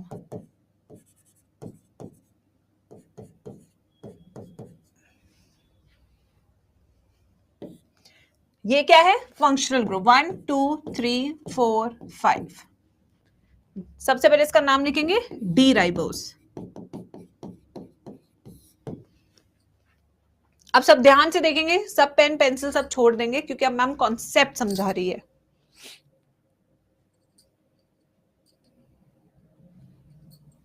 सब पेन पेंसिल छोड़ देंगे और सबकी नजर सिर्फ स्क्रीन पे होगी और कहीं पे भी नहीं होगी.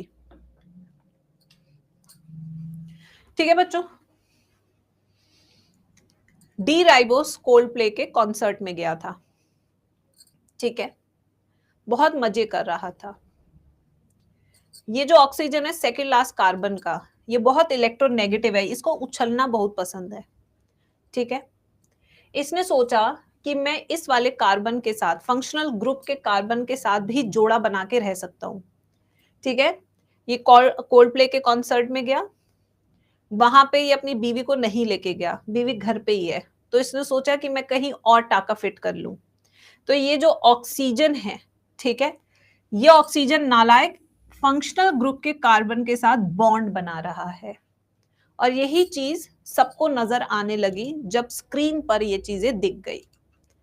ठीक है, यस. तो कौन सा ऑक्सीजन था सब बताएंगे एक बार चैट बॉक्स में. हमेशा सेकेंड लास्ट कार्बन का ऑक्सीजन फंक्शनल ग्रुप के कार्बन के साथ बॉन्ड बनाने की कोशिश करता है. ठीक है बच्चों, एक बार फिर से. किसका ऑक्सीजन? सेकेंड लास्ट कार्बन का निकम्मा ऑक्सीजन, बहुत हाईली इलेक्ट्रोनेगेटिव है. ये इतना फुरफुरा, इसके अंदर की जो भूख है वो मिट नहीं रही है. वो कह रहा है एक तो है ये है, मतलब दूसरा भी चाहिए. तो ये देखिए, ये ऊपर वाले कार्बन के साथ क्या कर रहा है? टांका फिट कर रहा है. अब जब ये वाला जो है, ये H4 है, ये अब देखिए ये भी शादी कर चुकी है, बट इसका भी टाका इस ऑक्सीजन के साथ फिट हो रहा है. तो अब धीरे धीरे क्या होगा? चीजें कमजोर होगी. कैसे कमजोर होगी? चलिए देखते हैं. अब ये वाला ऑक्सीजन इसके साथ बॉन्ड बना रहा है कार्बन के साथ, तो ये एक बॉन्ड टूट गई. ठीक है, ये देखिए बॉन्ड टूट गई. अब ये जो हाइड्रोजन है यहाँ पे, ये अकेला पड़ गया, क्योंकि ये ऑक्सीजन इस कार्बन को भी समय दे रहा है और इस कार्बन को भी समय दे रहा है. बट किसको समय नहीं दे पा रहा है? हाइड्रोजन को. गाइस, किसको नहीं दे पा रहे समय? हाइड्रोजन को. तो हाइड्रोजन भी लाइक, अकेला हूं मैं यहीं, कुछ खास चाहिए मुझे. ठीक है, तो ये हाइड्रोजन भटक रहा है,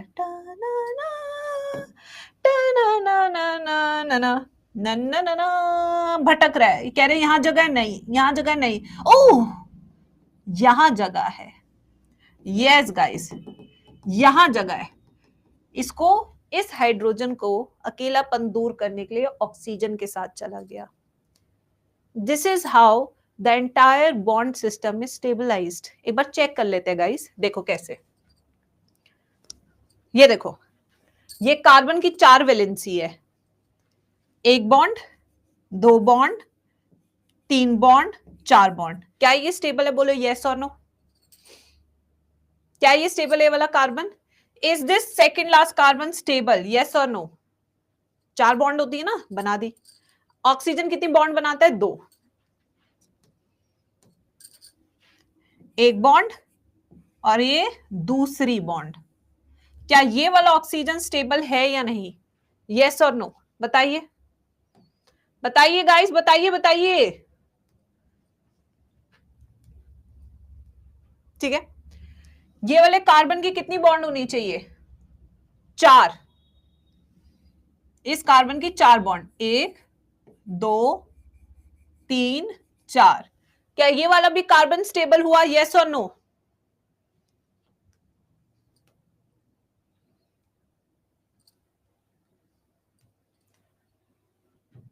इस ऑक्सीजन की कितनी बॉन्ड होनी चाहिए? 2, 1 2। हाइड्रोजन की एक बॉन्ड इसके साथ, ऑक्सीजन के साथ। पूरा स्ट्रक्चर स्टेबल हो गया?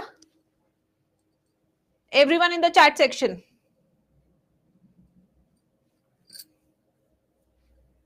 हो गया? बस आप कैमरा भाई ऐसे कैमरा घुमाएंगे और ये नजारा दिखाएंगे, उसके बाद डीस्टेबलाइज होगा। अभी तो सब सही चल रहा है, अभी पकड़ा नहीं गया है, अभी सब सेटिंग किया हुआ है। अभी तो कॉन्सर्ट में जाएगा, कैमरामैन घुमाएगा कैमरा और फिर पर्दा फाश हो जाएगा। ठीक है बच्चों, चले, आई होप आपको समझ में आ गया हो। अब कैसे रिंग स्ट्रक्चर बनाए? जो सीधी चलती हुई जिंदगी थी उसको कॉम्प्लिकेटेड कैसे बनाए? आइए बच्चों, तो इसमें अगर आप देखें, ये जो टाका फिट हुआ है उसमें 1 2 3 4 कार्बन इन्वॉल्व हैं। तो यानी कि जो रिंग स्ट्रक्चर लगेगा यहां पे वो 4 कार्बन का रिंग स्ट्रक्चर लगेगा। 1 2 3 4। ये देखिए कौन सी रिंग लगेगी? 4 कार्बन की रिंग लगेगी। और जो 4 कार्बन की रिंग होती है उसे फ्यूरेनोज रिंग कहते हैं। क्या कहते हैं उस रिंग को? फ्यूरेनोज रिंग। क्या कहते हैं उसको? फ्यूरेनोज रिंग। 4 4 4 4 4 4 4 4, ऐसे बोलो, 4 4 4 4 4 4 4 4 4 4, फ्यूरेनोज। ठीक है, बार बार बोलोगे याद हो जाएगा, अभी याद हो जाएगा। अब देखिए पहले कार्बन पे, दिस इज 1 कार्बन, क्या लगा हुआ है? HOH। लगाओ भाई, ये देखो 1 2 3 4 5। 5 क्या है? CH2OH। पहले पे क्या है? H और OH, HOH। ठीक है, सेकंड पे क्या है? HOH, HOH। ये वाली साइड रिंग के अंदर रहेगी, ये वाली रिंग के बाहर रहेगी, याद रखना। ठीक है, थर्ड कार्बन पे क्या लगा है? HOH। चौथे कार्बन पे ये तो टाका फिट कर रहा था ऑक्सीजन के साथ, ये देखिए ये ऑक्सीजन, ये है ये वाला ऑक्सीजन, और यहां पे क्या है? H, और पांचवे पे CH2OH। नहीं आया होगा समझ में, मैं मान के चलती हूँ, मैं मानती ही नहीं पहली बार किसी को समझ में आ जाए, बट बनाओ, फिर ही तो करेंगे आगे और प्रैक्टिस। नहीं आता बेटा पहली बार में सबको समझ में, कंफ्यूज, हाँ बिल्कुल।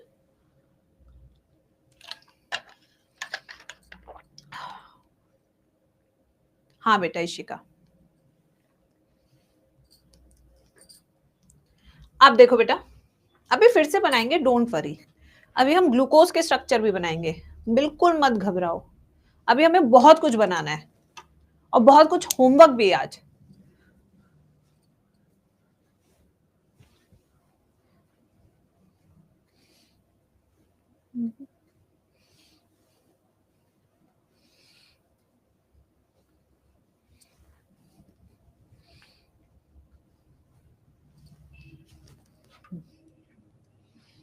आ जाओ, तो अब यहाँ पे क्या है? 1 2 3 4 5, ये 5 है, CH2OH, पांचवा कार्बन है। ठीक है, this is fifth, OH H H OH H OH। इन दोनों स्ट्रक्चर में कोई डिफरेंस दिख रहा है बच्चों या नहीं? इन दोनों स्ट्रक्चर्स में कोई डिफरेंस है या नहीं?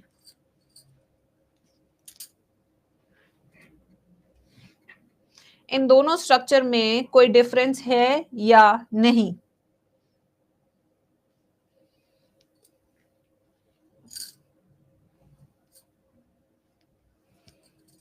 C1 पे डिफरेंस है, ये वाला और ये वाला डिफरेंस दिख रहा है सबको?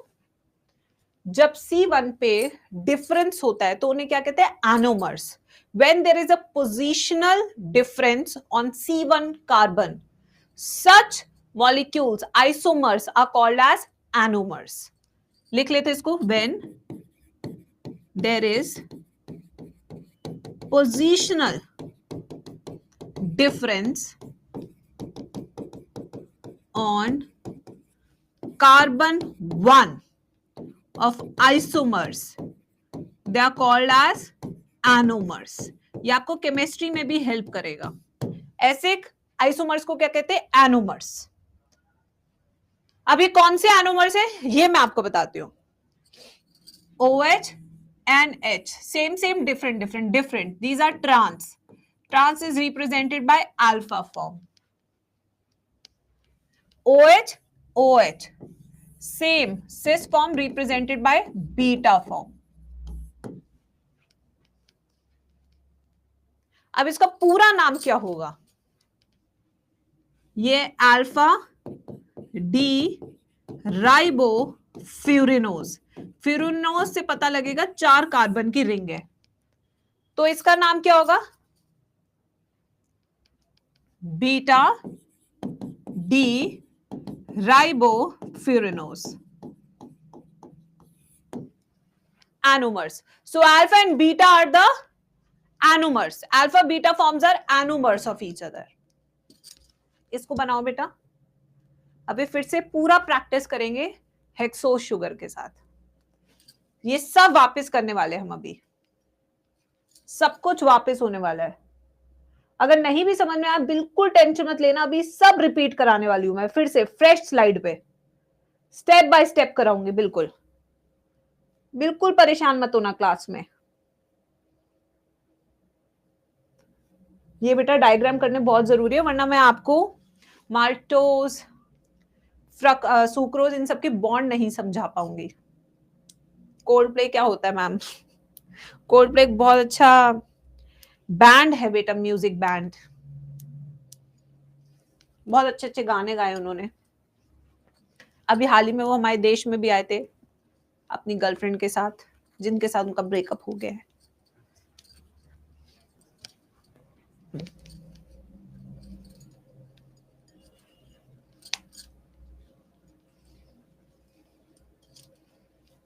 चले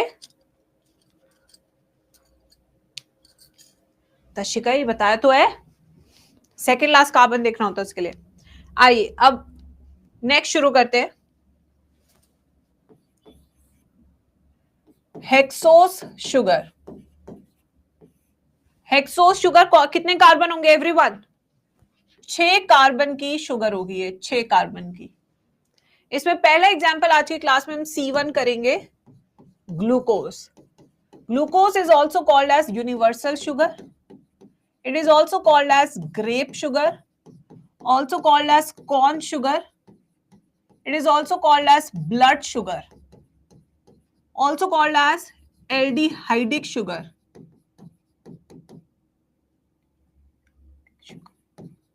ये सारे इसके नाम है.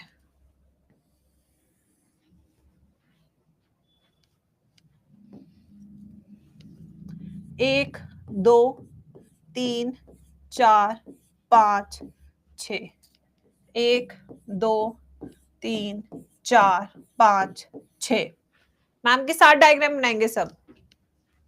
एल्डिहाइडिक शुगर मतलब कि फर्स्ट पे होगा aldehydic group. This is your first पे एल्डिहाइडिक ग्रुप. और लास्ट क्या होता है? CH2OH.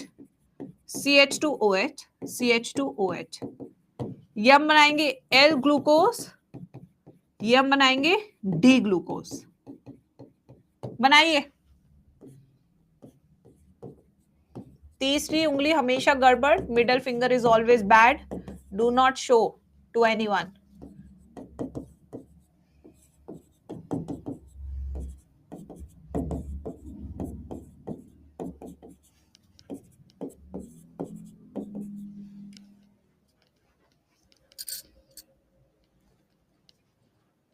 देखिए ये OH का प्लेसिंग देखिए इस पे, OH की प्लेसिंग, उसके हिसाब से आपको पता लगेगा ये डी ग्लूकोस है या L glucose. OH is on the right side, D glucose. OH is on the left side, L glucose.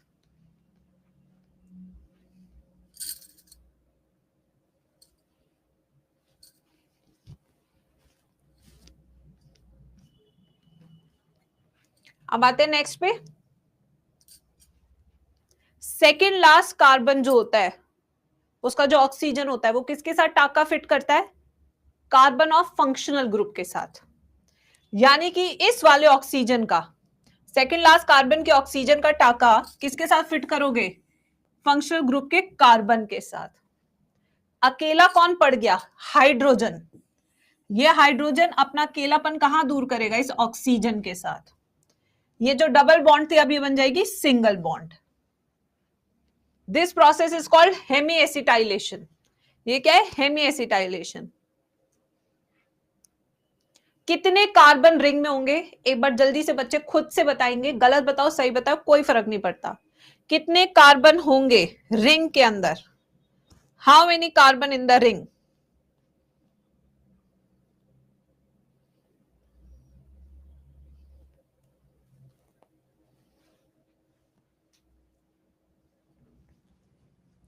One, two, three, four, 5। 5 carbon की रिंग बनेगी। यानी कि इस रिंग का नाम फ्यूरेनोज होगा या 5 से पायरेनोज होगा? क्या लगता है बच्चे? 5 से पायरेनोज होगा या 4 से फ्यूरेनोज होगा? क्या होगा? पायरेनोज। बिल्कुल सही। 5 पायरेनोज, 5 पायरेनोज, 5 पायरेनोज, 4 फ्यूरेनोज, 4 फ्यूरेनोज। बस ऐसे 4 4 4 4, बस ऐसे गेम खेलो। 5 की रिंग बनानी है। ये लीजिए, ये 2 रिंग्स बना रहे क्योंकि हम एनोमर्स बनाएंगे इसके। 1 2 3 4 5 and this is 6 carbon.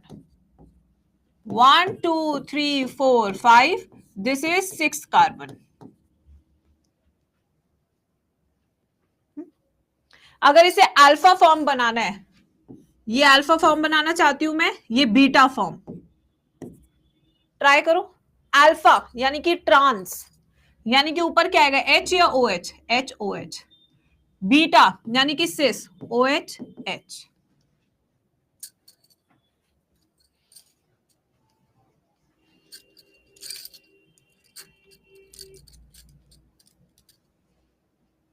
ठीक है, अब आगे चलते हैं।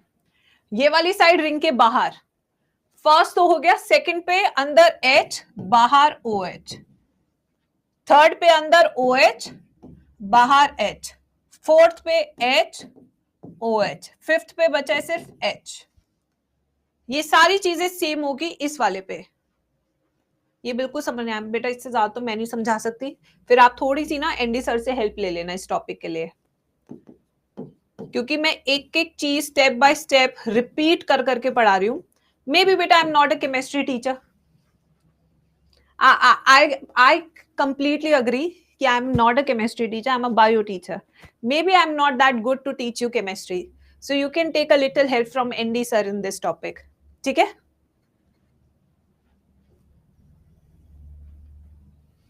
ये अल्फा फॉर्म, ये बीटा फॉर्म। अल्फा बीटा कैसे बताया? OH NH ये दोनों अलग है तो ये ट्रांस हो गए अल्फा फॉर्म। ये दोनों क्या है? सेम है तो ये होगी सिस फॉर्म यानी कि बीटा फॉर्म। ये मैं ना भी कराऊं तो भी चलेगा, मेरे तो बायो में है भी नहीं है, बट मैं इसलिए करा रही हूं ये क्योंकि मैं ऐसे ही पढ़ा रही हूं पिछले 12 साल से। तो ये अल्फा, जो अल्फा है ये कौन से? D form. हमने डी फॉर्म से बनाया ना structure. This is alpha D ग्लूको pyranose. Pyranose बताएगा कौन सी रिंग यूज की है। पीछे हमने फ्यूरेनोज लिखा था क्योंकि हमने 4 कार्बन की रिंग यूज की थी। इसका नाम क्या होगा? Beta D ग्लूको pyranose.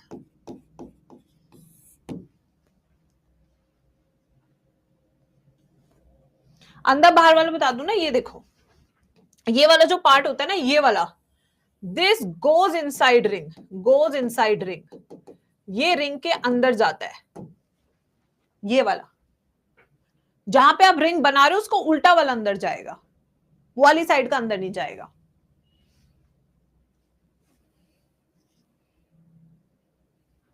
एक और एग्जाम्पल लेते हैं, ये लिख लीजिए, एक और करते हैं। Now we will do galactose, the brain sugar.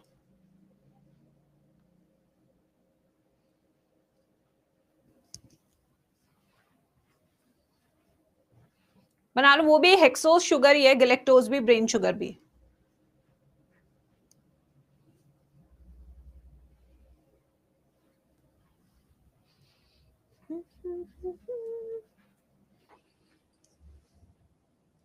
C2, now we will do galactose. Galactose is also called as brain sugar. ये सबसे जल्दी एब्जॉर्ब होने वाली शुगर होती है जो आपके दूध में होती है, गैलेक्टोज। इसलिए जब आप दूध पीते हैं तो जो भी उसकी शुगर होती है वो सबसे पहले ब्रेन में पहुंचती है। तो जब भी सर दर्द वगैरह कुछ होता है तो दूध can be a very good thing. ठीक है, this is also called as epimer of glucose at C4 position. इसका मतलब क्या है, पूरा स्ट्रक्चर इसका ग्लूकोज से मिलता है सिवाय C4 पोजीशन के। ये एक तरह का आइसोमर है ग्लूकोज का, बट एट C4 पोजीशन। अब ग्लूकोज का स्ट्रक्चर हम बनाए पीछे से देख के, तो चलो बना लेते हैं। 4 5 6, 1 2 3 4 5 6। दिस इज, ये तो कार्बन 1 हो गया, एल्डिहाइडिक शुगर। पहला वाला इधर OH H, तीसरा गड़बड़ होता है OH H। अब यहाँ पे चौथा भी गड़बड़ है, क्यों? क्योंकि ये एपीमर है। अगर फोर्थ पे पोजीशन चेंज है, कॉन्फर्मेशनल चेंजेस है, तो इसको हम क्या बोलेंगे? इसको हम क्या बोलेंगे बच्चों? एपीमर। ये हो गया आपका एपीमर। बाकी इसका स्ट्रक्चर ये क्या होगा? D galactose. ये क्या हमारा? D galactose.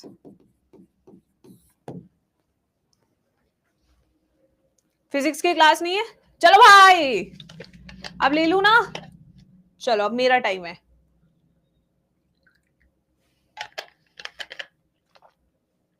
थैंक यू बच्चों, थैंक यू।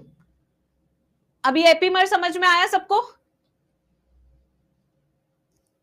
बेटा अब मैं तुम्हें पूरे 3 मिनट दे रही हूं, प्लीज रिंग स्ट्रक्चर्स खुद से बनाने की कोशिश करो। मत सोचो गलत है सही है, मुझे पद्मश्री मिलने वाला है, मुझे भारत रत्न मिलने वाला है। मत सोचो, गलती करोगे तभी सीखोगे।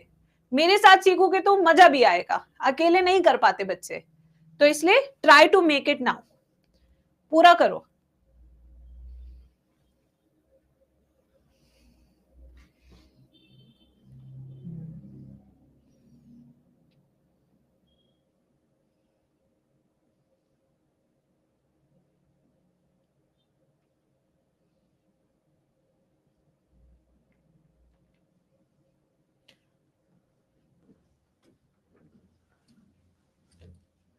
वन 146 हुआ है। I give you time.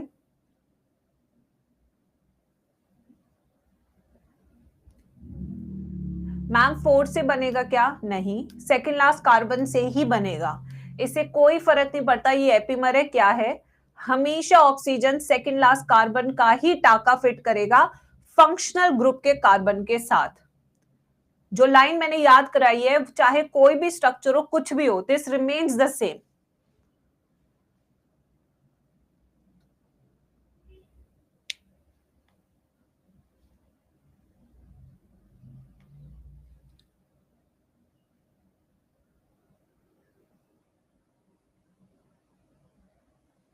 चार पे एपीमर इसको इसलिए बोला है क्योंकि बेटा ये आइसोमर ही होता है ग्लूकोज का। आइसोमर्स क्या होते हैं?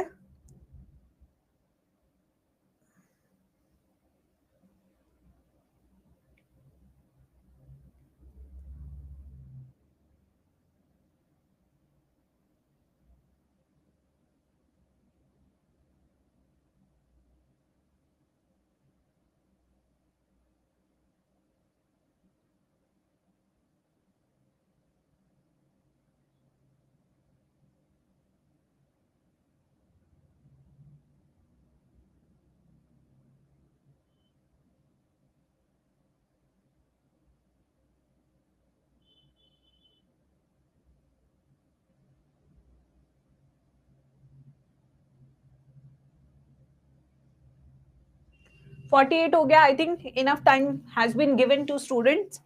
चले बच्चों, अब एक बार ट्राई करते हैं. Again the second last carbon का oxygen goes with carbon of functional group. Hydrogen फिर से बेचारा हो गया है अकेला.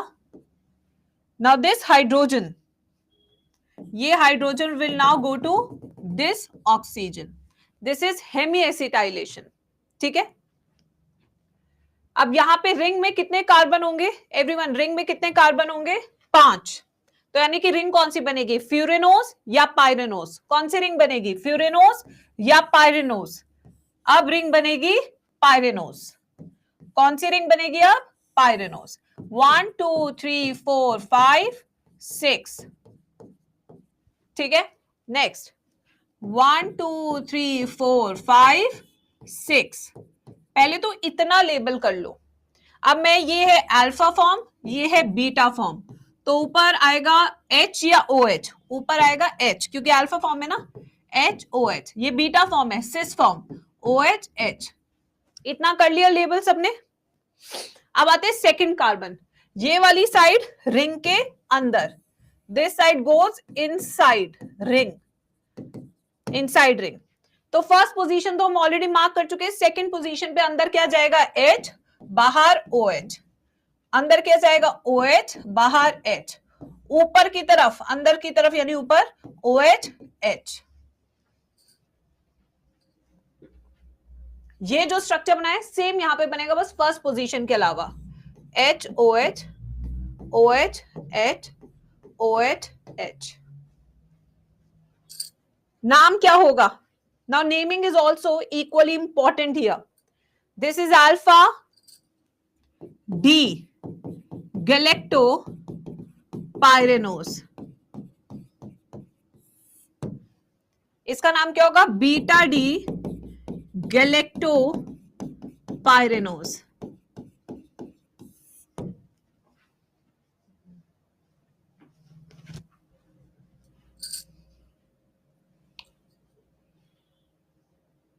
एल बनाना ही नहीं है Srishti, because we don't find L glucose in a body. और जो हमारे बॉडी में नहीं है वो हमारे सिलेबस में नहीं है. उसके लिए आप केमिस्ट्री ऑनर्स ज्वाइन करें. ठीक है. अभी एक और करेंगे क्लास में. Let's do one more time. What is epimer? Epimer are also isomers. Next mannose पढ़ते हैं ना बेटा. Mannans, mannose. सेल वॉल्स में वही कर रहे हैं अब. Mannose. Mannose is a epimer of glucose at C2 position. यानी कि पूरा स्ट्रक्चर सेम है ग्लूकोज जैसा, सिवाय C2 पोजीशन के. इसका अब पूरा आप बनाएंगे. I will give you 3 minutes again. मैं इसका अब स्ट्रेट लाइन स्ट्रक्चर भी नहीं बनाऊंगी, ना ही रिंग स्ट्रक्चर, कुछ नहीं बनाने वाली मैं. सब खुद से बनाओ. ग्लूकोज का स्ट्रक्चर निकालो, उसमें C2 पोजीशन को चेंज करो, फिर रिंग बनाओ. सब कुछ खुद करो. पीछे L क्यों होगा? सब D है. बेटा सुबिया प्लीज आप जाके सारे सवाल एनडी सर से पूछिए बेटा.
आराम से करो.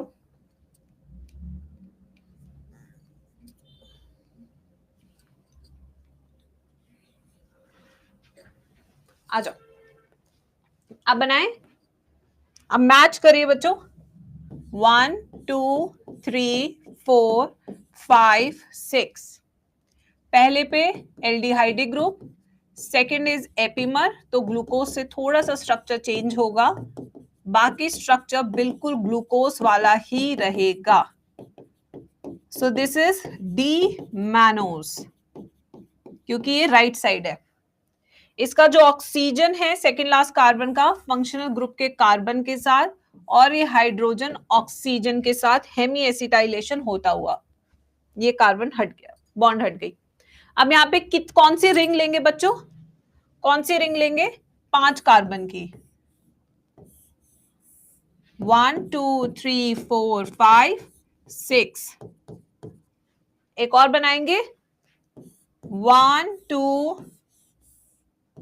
2 3 4 5 6, ठीक है। पहला अल्फा है, पहला वाला मैं अल्फा फॉर्म बना रही हूं, दूसरे वाला मैं बीटा फॉर्म। ऊपर क्या रहेगा H, नीचे OH, यहां रहेगा OH और H। ये वाला side goes inside ring, goes inside ring, तो यानी कि सेकंड पोजीशन पे अंदर क्या जाएगा, OH, बाहर H, थर्ड पे अंदर OH, बाहर H, यहां रहेगा H, OH, OH, H, OH, H, H, OH। किसने सही बनाया?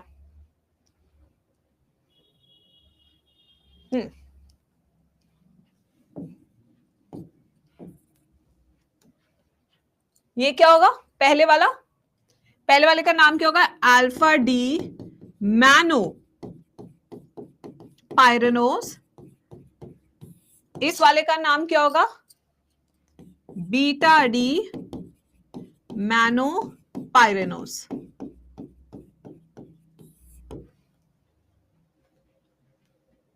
अब जाके कुछ तो समझ में आया होगा यार गधो, इतने करा दिए भाई मैंने, पिछले 1 घंटे से स्ट्रक्चर्स ही करा रही हूं मैं। अब तो जाके कुछ आया होगा कि खुद से कुछ बना लो।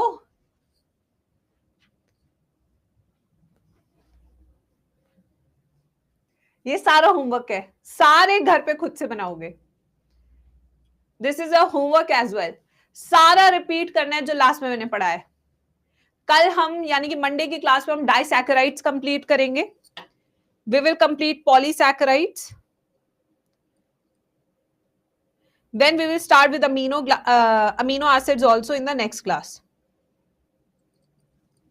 नेक्स्ट क्लास में हम अमीनो एसिड्स तक कंप्लीट करेंगे, again a 2 hour class will be there, ठीक है, ठीक है बच्चों। आई होप आज की क्लास आपको समझ में आई हो, नहीं आई तो थोड़ा सा प्रैक्टिस करो, थोड़ा सा प्रैक्टिस करने पर सबको समझ में आ जाएगा, बट प्रैक्टिस को करना पड़ेगा, बिना प्रैक्टिस में क्या ही करवा सकती हूँ बच्चे। हाँ, क्लास ओवर, ठीक है, 2 घंटे ऑलमोस्ट हो ही गए हैं। आज प्रैक्टिस कीजिए, कल के टेस्ट की तैयारी कीजिए, फिजिक्स की क्लास भी नहीं है, अब आपके पास काफी टाइम है जिसमें आप प्रैक्टिस कर सकते हैं।